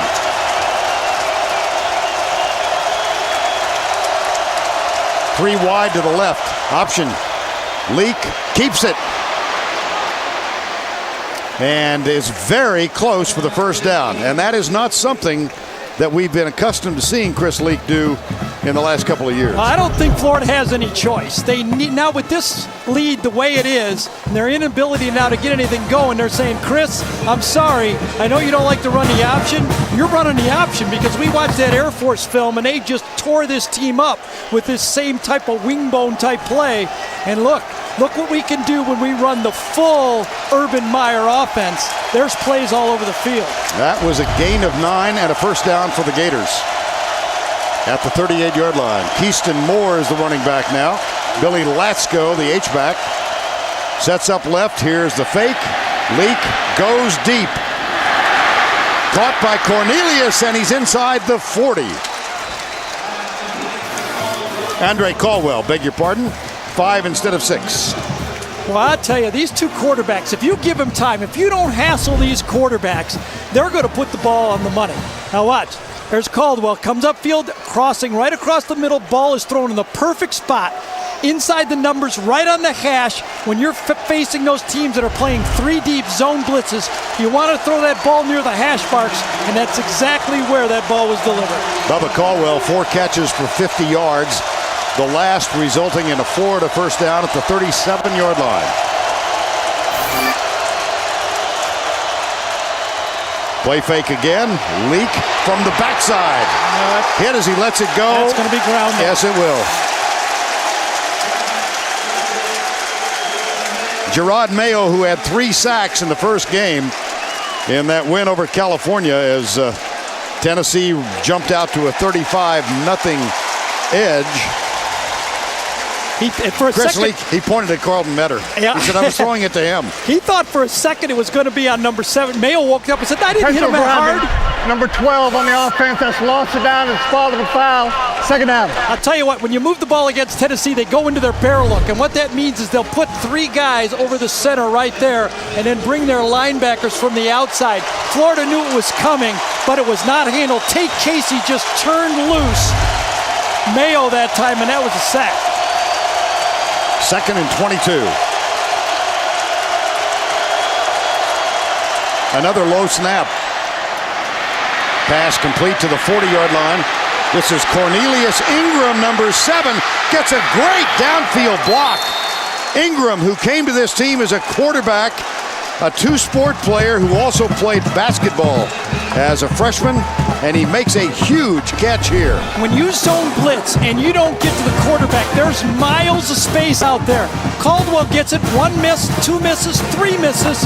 Andre Caldwell gets the block, another block downfield. I think that was more, and all of a sudden, a play that wasn't supposed to get anything because of a zone blitz puts Florida in scoring position. Ingram almost quit this team in January. He walked in to say goodbye to Urban Meyer. Now Tim Tebow is in. He's rushed 3 times for 17 yards.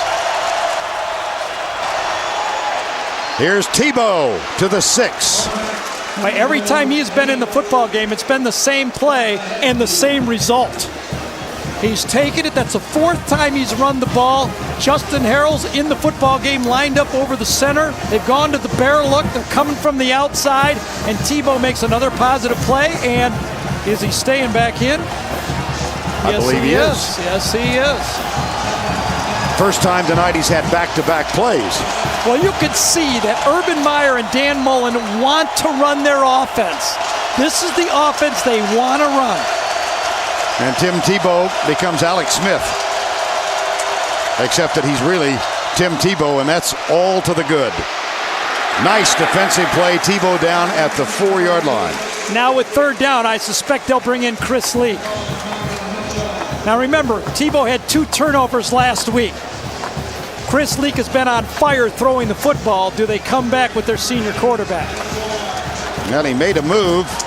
Myers whispering in his ear with some urgency, and Leak is back. 3rd and 3 at the 4. I think you got to do this. That way it puts the run pass back in the game. I don't think Tennessee would believe that Tebow's going to do it. You know what's going to happen? It's going to force a timeout from Florida. And those timeouts are so valuable with this shortened game clock. Florida and Tennessee have both used one of their allotment of 3.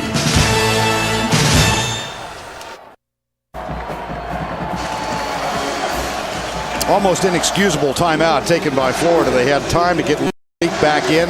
He was in a chat with Urban Meyer. They were forced to use one, and 106,000, most of whom are wearing orange, reacted with some degree of pleasure.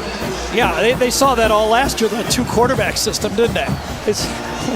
We saw it. We know it causes indecision, but I don't think there was any decision here. 3rd and 4, you got to put your passing quarterback in the game. Let's see what they line up with. A lot of wide receivers. Yeah, they're all over the field here. Wide receiver, wide receiver, wide receiver, wide receiver, wide receiver, wide receiver. 5 of them all over the field. It's about as many as you can have. That's all you can have.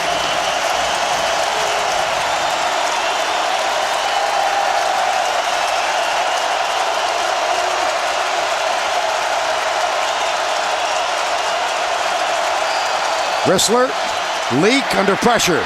Touchdown! Catch is made by Dallas Baker. Fake out, come back in. Slide to the outside, come back into the inside. And I think that's the first time that Tennessee showed the loss of 2 corners. You lose Johnson and you lose Fellows. Now you're down to your 6th and 7th guy instead of your 5th guy, your nickel guy. So you're really thin at corner, and Florida took advantage of it. Chris Hedlund's extra point is up and good, and it's senior to senior for the Gators. Well, and that type, Dallas Baker has just been a touchdown maker lately. You're going to see if he's going to come out and then come right back underneath it. Fake out like he's going to go to the flat. Switch on the play, a bad switch by Tennessee. They played in and out coverage that time, a banjo, and it cost it. Chris Leak on for the freshman Tim Tebow. It's a touchdown Gators, and it's a 3-point deficit.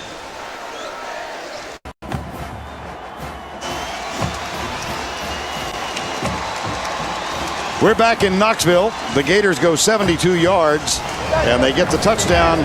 Chris Leak to Dallas Baker. 72 yards and 7.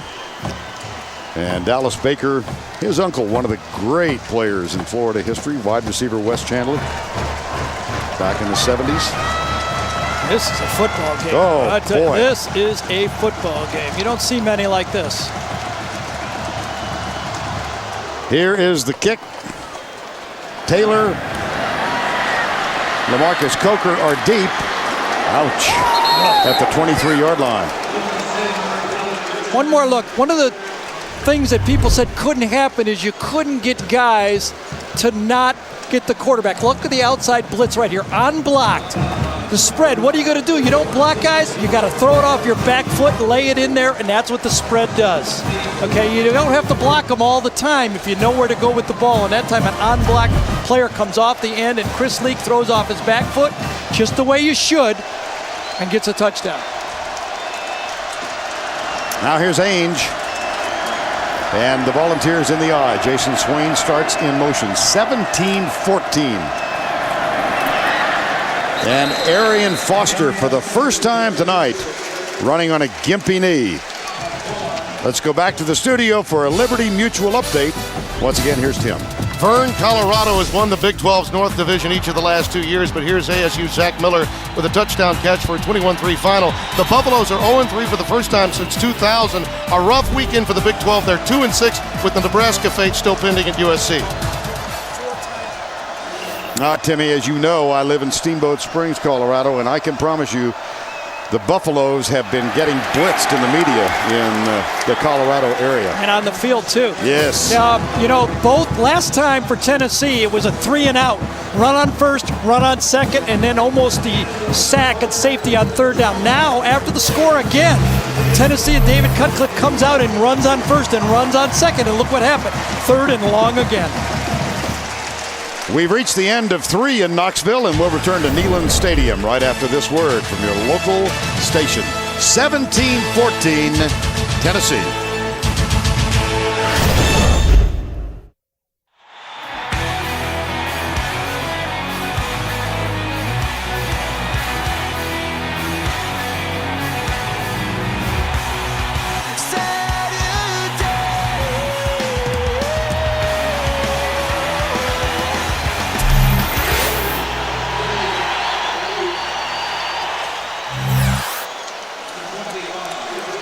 We welcome you back to Neyland Stadium, 4th quarter. Vern Lundquist, Gary Danielson, Tracy Wolfson, and a huge 3rd down and 8 Tennessee.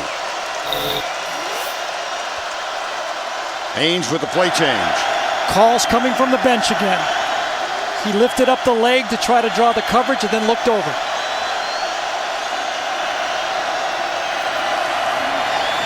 Has time, got a man. Brett Smith with a first down after a 12-yard pickup on the first play of the fourth quarter. Well, we played 3. Tennessee, despite rushing 17 times for -2 yards, still leads by 2. You know what happened there, though, Vern? I knew it was You're going to happen. allowed one of those. The Tennessee receivers won. Last year they got blown up in this football game. That time Brett Smith won. It was one-on-one coverage, and they got the play, and they made the play. That was huge for those guys that came under so much criticism. They'll try and run it again, and again with the same result. 18 for -3. 18 for -3. Well, they're winning, and they're running the ball on first down. And right now, David Cutcliffe must be looking at that clock a little bit. There's still a lot of time left. 3-point game. You know what I like about David, and he's brought so much to this team. When you talk to him, and you talk about details, his details have details.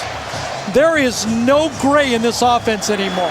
Every route is drawn up to the foot, and that's why it's working. That's a pretty awesome record under Philip Fulmer, 113-5. The lead here, very tenuous. Nice pass by Ainge out on the edge, and it's another Tennessee first down. 16-yard gain, Jason Swain. Let's go back to Tim Brando in New York. Fellas, it's heating up in Tallahassee. Joe Surratt's going to take it in from a yard out. The Seminoles down by 2, go for that number, and Drew Weatherford will hit Chris Davis, and we're tied at 20 in the Bowden Bowl. Time winding down, 5 minutes to play, Vern. All right, Tim, there's another Bowden here at Neyland Stadium. Terry Bowden stopped by to say hello at halftime, working radio on this game. First down and 10. Here's Ainge. And Hardesty nudges out a couple of yards. Brandon Seiler with the tackle. When we talked to Phil Fulmer, the one thing he said he'd like to have his backs do is say, give me 4 yards. I don't need 70 yards. You know, just give me my 4 yards on first down. That's the goal of this football team. When they run the ball on first down, give me 4 yards. They haven't got 4 yards all night. No, they don't. At least that time, Hardesty took it up there with abandonment. I'm reminded of the Florida State-Miami game. Yeah, I've done one of those too. Second down, 7. Ainge. Oh, look for the ball. Umpire. Oh, boy. No, I think that hit. No. I think it hit the tight end, Chris Brown, right in the leg, didn't it? I don't know.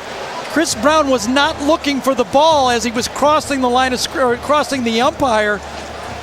And I think it hit him right in the umpire will move up on the play. You see the umpire, and as he crosses, you know, that ball could have been caught. It hit him right in the breadbasket. 3rd and 7. It's going to be a slot blitz. 2 deep safeties, just exactly what they expected. Here comes the man over the slot right here. They can't pick him up. This pass is caught. Swain inside the 35. That's 3 big pass plays on this drive by Eric Ainge. They got exactly what they thought. I'll tell you, Eric Ainge has got some big-time talent. This is tough to do. Here comes right in his face, coming from the slot. He has to fall back, untouched. Now watch him deliver this ball. Right in the face mask. Again, get some separation, they win. You know, Reggie Lewis and Ryan Smith really can't lock down these guys, can they? And again, the ground game ineffective on first down. Swain with 6 catches for 77 yards. Eric Ainge was telling us on Friday in his first meeting with David Cutcliffe after he had become the offensive coordinator, he said, here are the new rules. I want you to turn your cap around. I want you to get rid of the jewelry, tie your shoelaces, hitch your pants up, go to class and become a leader. And Eric said, yes, sir. Yeah. You know what I found interesting in that, too, is when he asked Peyton Manning what I should do, he said, just shut up and listen. You'll be a better quarterback. 2nd down and 10. They tried to draw. And ain't running against these guys. Yeah, Joe Cohen that time. I don't blame them. I really don't blame them to keep running the football because they just can't throw it. But again, they ran the ball on 1st and 2nd down and another 3rd down play.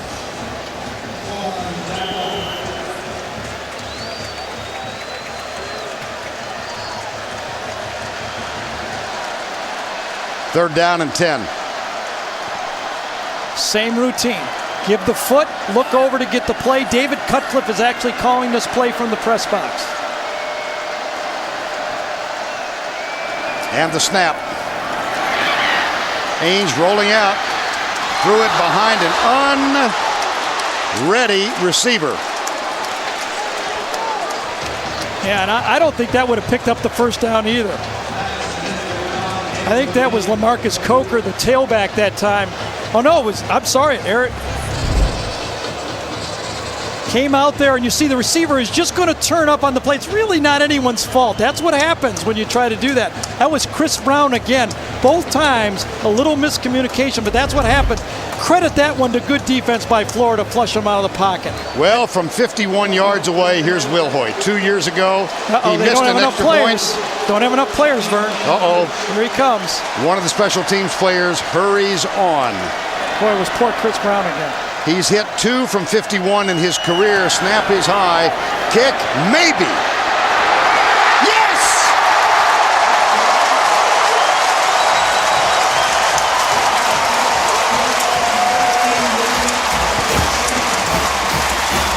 Now he's hit 3 from 51. Not many bigger than that, though.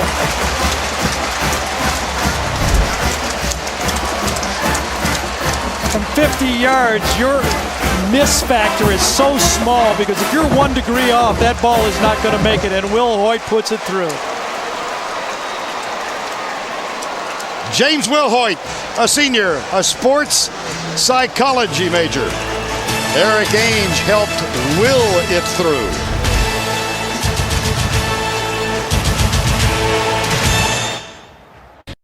And now, it's time for our Geico scoring recap.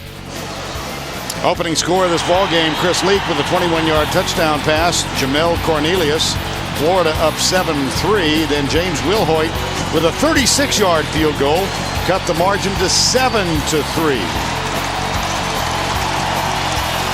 Eric Ainge, end around, Lucas Taylor, flanker pass. At the other end, LaMarcus Coker, 48 yards. And it was 17-7. Hardesty on 3rd and goal from the 1 got the touchdown to make it 17-7. Chris Leak came back, found Dallas Baker, 17-14. And then a moment ago, James Will Hoyt, for the 3rd time in his career, spanked it home from 51 to increase the lead to 20-14. And a footnote, Chris Hetland has missed 2 field goals for Florida tonight. And you know, we can kid James about talking a little too much, but if you can kick, you can talk all you want. You can talk on the bus, you can talk in a huddle, you can talk on, you just make the kicks. He's majoring in sports psychology, and he said one of the fascinating things about the study is to study people under pressure circumstances. Here's the kick. Uh-oh. Now we've got a pressure circumstance. Well, that'll bring it out. That'll get great field position for Florida. Now, think about this kicking game that just blew up the game for Tennessee a year ago. Remember in the 3rd quarter a year ago, you and Todd were here, right, Vern? Fumbled punt led to a field goal. A fake punt, remember that? Led to a field goal. And an 8-yard punt led to a field goal. All of a sudden, things have turned around in the kicking game, which when you looked on the blackboards for Tennessee, that was all over the locker room. Pressure the kicking game. They wanted to win the kicking game tonight. Florida's got the ball now, down by 6, 10:34 to go. 3-man front for the Volunteers. Leak rolling right, firing right. Caught by Cornelius Ingram, number 7.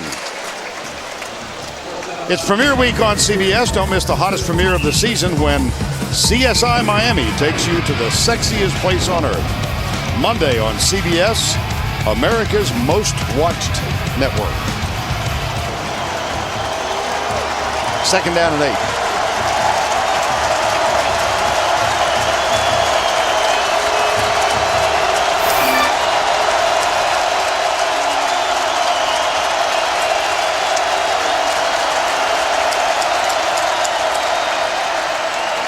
Deshaun Wynn, big hole. Good downfield block. Dallas Baker was down there to help him gain additional yards. He picks up 27. Well, the fullback, we talk about the spread, we talk about the 5 receivers. How about a fullback, Billy Latchko, right here? Watch this block as he walls at defensive end in. What a block on Xavier Mitchell that time to spring this play. Billy Latchko says that's the way we used to do it back in Florida football when Emmitt Smith used to run the ball. Billy Latchko is a building construction major and spent the summer working on a construction project just off the campus from 10 in the morning till 3:30 every afternoon. He's a blue-collar guy. 1st and 10. Slipped the ball inside. Ryan Carl, number 39. Well, we've talked a little bit tonight about the new timing rules. A year ago, after 100 plays, 2005, there was 18 minutes and 22 seconds remaining. Tonight, after 100 plays, look at that dramatic difference, 10 minutes and 22 seconds. And that means instead of getting the ball maybe 3 or 4 more times, Florida's only going to get it 2 or 3 more times, probably just 2 times, as this game might go down to a 21-20 game. Every drive is important. Tebow's back in, running the ball. Yep, not a surprise. Tim Tebow, for the 5th time tonight, runs the ball. And Justin Harrell had to come back in the football game. He's going down. Wants to go down with a victory. Philip Fulmer said yesterday, we sat in his office talking about Justin Harrell. He said it's a great story. It's a testament to his loyalty to the University of Tennessee, but it's also about how well will he play. I think the answer is he's played pretty well. 3rd down. They're both going to come from the corners right here. Leak. Quarterback draw, slides. Looks like he's going to be a foot short. You can't slide there, Chris Leak. You got to dive across that line. That 3rd down and 6, you cannot slide. And he came up short. I mean, he knows it himself. I mean, in a film room, he's going to say, I shouldn't have done it, coach. Look who's coming in. Yep. You got 3rd and 5, and you're going up. You got to dive across the line. You cannot slide. Florida's going to have to take a timeout here. Which will be their 2nd. 7:53 to go. 4th and a foot when we come back. 4th down, a yard. Tennessee leads by 6, 20-14. Tim Tebow, the highly touted freshman quarterback, is in, and apparently, Gary, they will go from the spread on 4th and a yard. Yeah, I'd be surprised if they would take a quarterback center exchange. He hasn't done one in the game. 4th and inches, shotgun. Rissler, snap is perfect. Tebow uses that 6'3" frame to struggle for the 1st down. Man, oh man, is that guy a load, isn't he? Yes. Isn't that interesting? 4th and inches, you bring in a freshman, run a shotgun, basically quarterback sneak. You know, you live by the sword, you die by the sword. When you go shotgun all the way, you got to believe it, and you can see Urban Meyer believes in his offense. 7 carries for the freshman, 29 yards, and Chris Leak stoically says, nicely done. Love his demeanor. It has not changed all game in the middle of all these fans. Now Leak under center on 1st down, backs in the eye. They'll run it left. Nice tackle is made by Ryan Carl, number 39, on Deshaun Wynn. Look for a moment like Wynn might be loose for a big one. 19 carries, 95 yards. 2nd and 4. Now, anything close as a staff, you got to be thinking 4-down territory. Of course, if it's 3rd and long, you kick the field goal. 4th and long, excuse me, you kick the field goal. But if it's anything close, you're going to continue to go for it with under 6-7 minutes to go in the game. 8th play of this drive, Cornelius is way wide to the right side.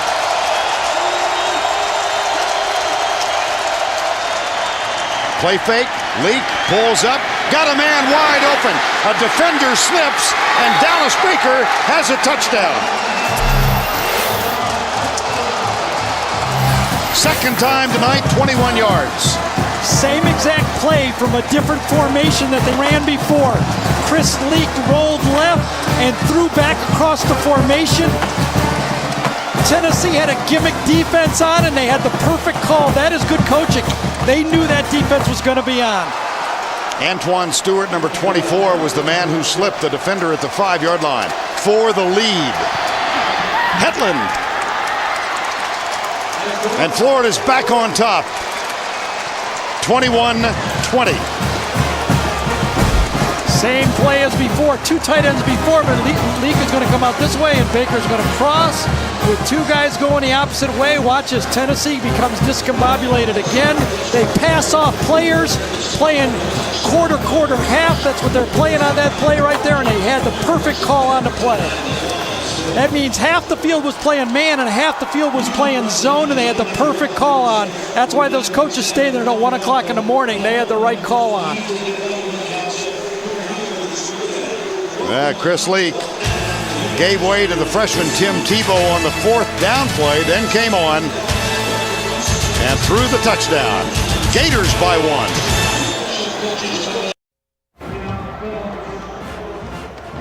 Welcome back to Neyland Stadium. We invite you to watch a perfectly executed play from ground level. Leak to Baker.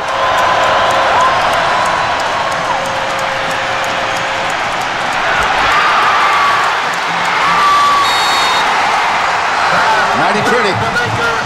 Boy, sometimes you just get schemed, and that time Tennessee got schemed. 2 touchdowns on the same exact play. Remember also the touchdown pass with the linebacker right in Leak's face. That's 3 touchdown passes here in Knoxville. 8 plays, 65 yards. 4 minutes and 19 seconds. 6 minutes and 30 remaining in this game. Here's Phillips with a kick. Taken by Lucas Taylor. Out to the 20, tripped up. An ankle tackle by John Curtis. Let's go back to the studio for a game-changing performance powered by Pontiac. Here's Tim. Vern Bowden Bowl 8. The father now is 5-3 as James Davis takes it in from a yard out after a 47-yard run set it up. In case you were wondering, the last time Miami, Florida State, and Florida lost on the same Saturday, October 30th, 2004. Before that date, it was 1978. Vern. All right, Timmy. The Gators lead here by 1. Thus rendering insignificant the significance of that note. If they hold on to win. Wrap up all of today's action tonight at 11:30 Eastern with SEC Football Nation on CSTV, the 24-hour college sports network from CBS Sports. Doesn't that clock change around fast right now? Yes. As we showed in that graphic, there would probably be about 10, 12 minutes left in this football game. Now there's 5 minutes. Now it's already the pressure. They got to go no huddle. They got to go for it. That's how much this clock has impacted the game. Ainge. Beautiful throw. Finds Meacham. Works his way left, center of the field, and tackled with a first down at the 36-yard line. Now here's where the new rule comes into play. The clock stops in college football on the first down, but when it is marked ready for play, as it is right now, the clock starts again. David Cutcliffe's going to look back at this game when he ran the ball on 1st and 2nd down, 3 out of 4 series there and didn't go. He's going to say, what were we thinking maybe a little bit? That'll be what everybody talks about. 1st and 10, little screen set up left side. Montario Hardesty. That's good running.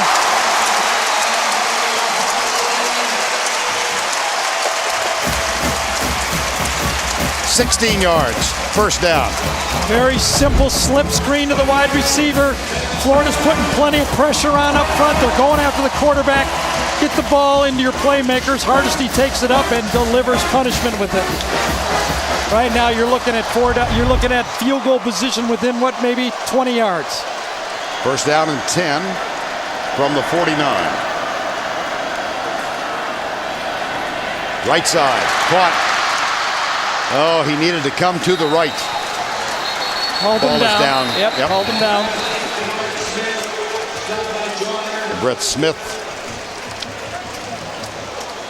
Don't forget, later in the game, we'll bring you the 5-star play of the game presented by Wrangler.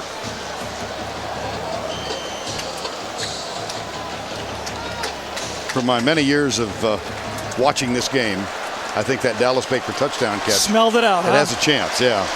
Like Tiger Woods chipping. Big play, huh? Virtue of experience. 2nd and 6. Ainge throws it away. 3rd down. Live for another play. Smart play. Both quarterbacks have been pretty heady. Couple mistakes, that's going to happen. You're going to make it when you got the ball in your hands against these great athletes. But they fought through the adversity, early interceptions, and stayed in the game. Swain goes wide left. Smith in the slot. Meacham bottom of the screen to the right. No free safety this time. Looks like Florida's got to kill their final timeout. No, I beg your pardon. There was a flag on the far side. Going to get a 1st down on this, or pretty darn close to it. 1st down. Florida was in the neutral zone. It's going to come up to be 3rd and inches or a 1st down. Marcus Thomas.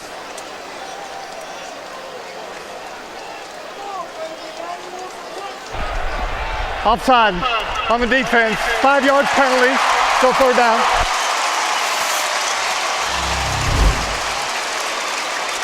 Right in the middle, right there, you'll see it.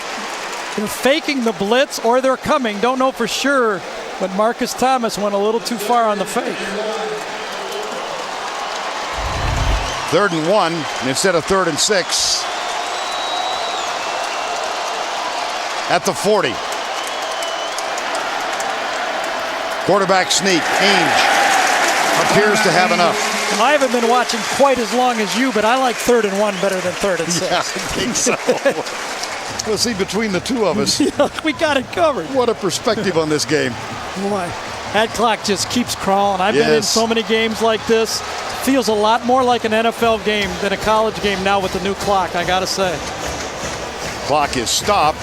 They'll bring the chain out to see if Ainge got enough for the 1st down. Haven't had a lot of measurements, have we? No. 1st and 10, Florida.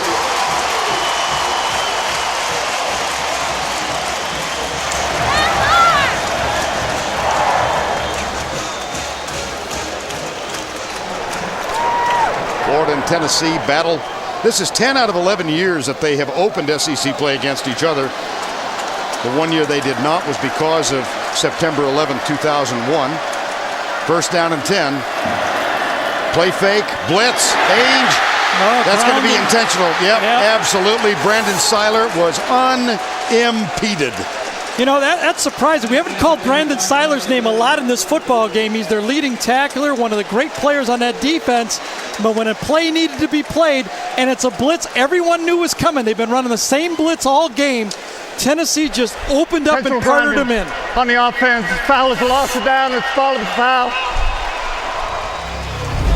And this is not the quarterback's fault. You never turn this guy over. This is the guy that might come free, but this guy should always be picked up. Seiler comes right up the middle, a misprotection, and Ainge has got to eat the ball with the linebacker right in his face. Well, I don't know that it was Michael Frog, but the center was blocking air. He went to his right. Here's on 2nd and 24. The catch is made by Brett Smith. He gets some of it back. That's a gain of 8. And that clock inexorably continues to wind it down. Nearing 3 minutes. This is a fascinating strategy coming up right here now. With the situation of running the clock before 1st down on a change of possession, everything really changes in your strategy.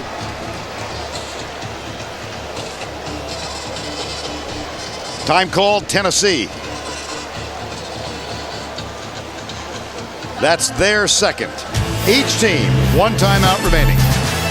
Under 3 to play. 3rd and 16. They need 11 yards just to get them in position to equal James Wilhoit's career long. So if you're thinking about a field goal, he's kicked a 51-yarder tonight. Ainge, 4-man rush, goes into triple coverage, and it's incomplete. 4th down. Got to go for it, right? I think you do, but it's going to be tough to pick up a 1st down here. Now, in the NFL, this is an automatic punt because the 2-minute warning stops the clock, and the clock doesn't run before 1st down. But because of the different rules right here, I think they're forced to go for this. I think it's hokey. I got to say, I think it's hokey. I do not like running the clock when the team changes possessions. I think that's a bad rule, and I would change that one. That one right there, right now. 4th and 16. Florida's bringing 4. Ainge intercepted, picked off at the 23-yard line. It's Reggie Nelson, number 1. His 2nd interception tonight.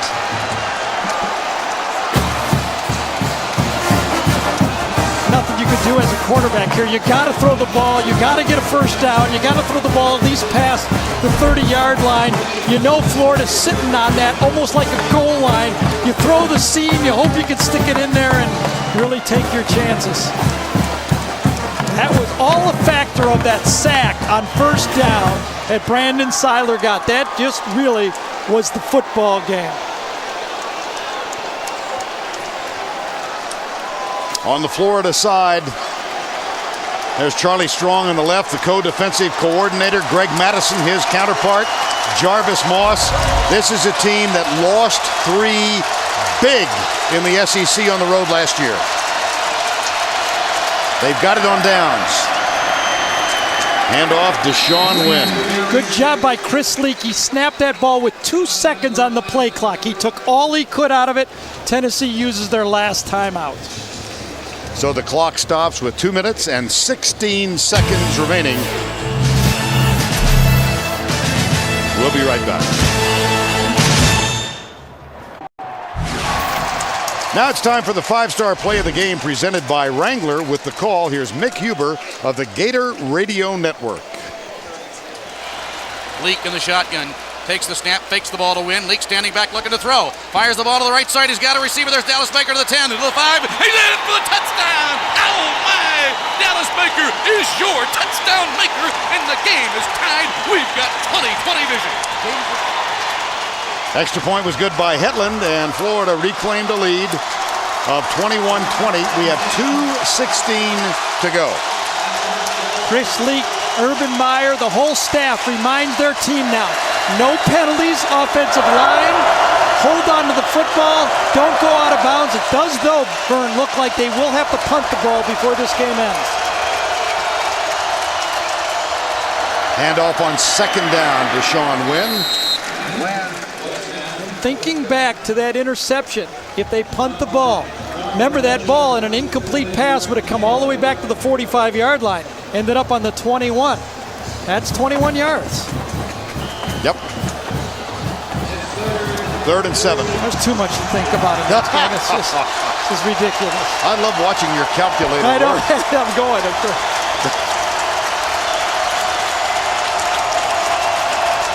There's the play clock. Yep. He'll bleed it.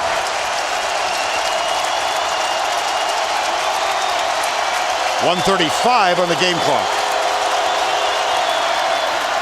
Win. That appears to be a yard short. Oh, he got his foot left. Yeah, he got his foot left to that line. No, he got a left. Yes, he does. He got a left foot spot. You get a left foot spot, it's over. I recall a guy named Madden mentioning that once. Did he really? Yeah, I heard that. No, I stole it. No. I like your interpretation better. All right, you get a left foot spot, it's over the line. I'm going to tell you that right now. Now watch this. Goes through. Now this is reviewable. Did his knee go down and then he reached it out? Now this is a reviewable play also. Here's the stretch. Left foot spot. That's a 1st down. Now wait a second. This is a reviewable play. It looked to me like his knee came down as he stretched that ball out. New rules this year. Coaches have one challenge per game. He doesn't have any only timeouts. if they have a timeout I'm left. sorry, Vern. You were way ahead of me. God, what? I'm not done. What, I'm playing with a kid over here. Let's see if that knee came down. Wynn's knee came down. That is pretty close as he stretches it out. Of course, it's being reviewed, but does it need to be stopped? Here's the yellow line. Let's look at the knee. Very close. Oh, boy. Very close. Once they snap it, it's over. There is the snap. Urban Meyer has talked all summer long about being tough, being composed, going on the road and winning. And this would be a huge win. Yeah, you don't get any bigger coming in. This is a good Tennessee team they beat. You know, mistakes on both sides, obviously, but the toughness was staying with it. That's the toughness, hanging in there when things aren't going right, sticking with your game plan, believing in the shotgun quarterback sneak with a freshman football player. That's toughness, mental toughness. Chris Leak. Remember we talked about Vern, Chris Leak. This is what he worked for 3 years to get this type of game. We've talked about the absence in his career of a signature win. What do you think? I think he's got it. But it's only going to get bigger, and he's going to enjoy it because that's why. When you win big games, you get more big games to play. Justin Harrell, final game. He'll have surgery for a ruptured biceps tendon. Well done, lad. Well done. Chris Leak, Urban Meyer, and the Gators win it. For Tracy Wolfson, Gary Danielson, and Vern Lundquist, good night from Knoxville.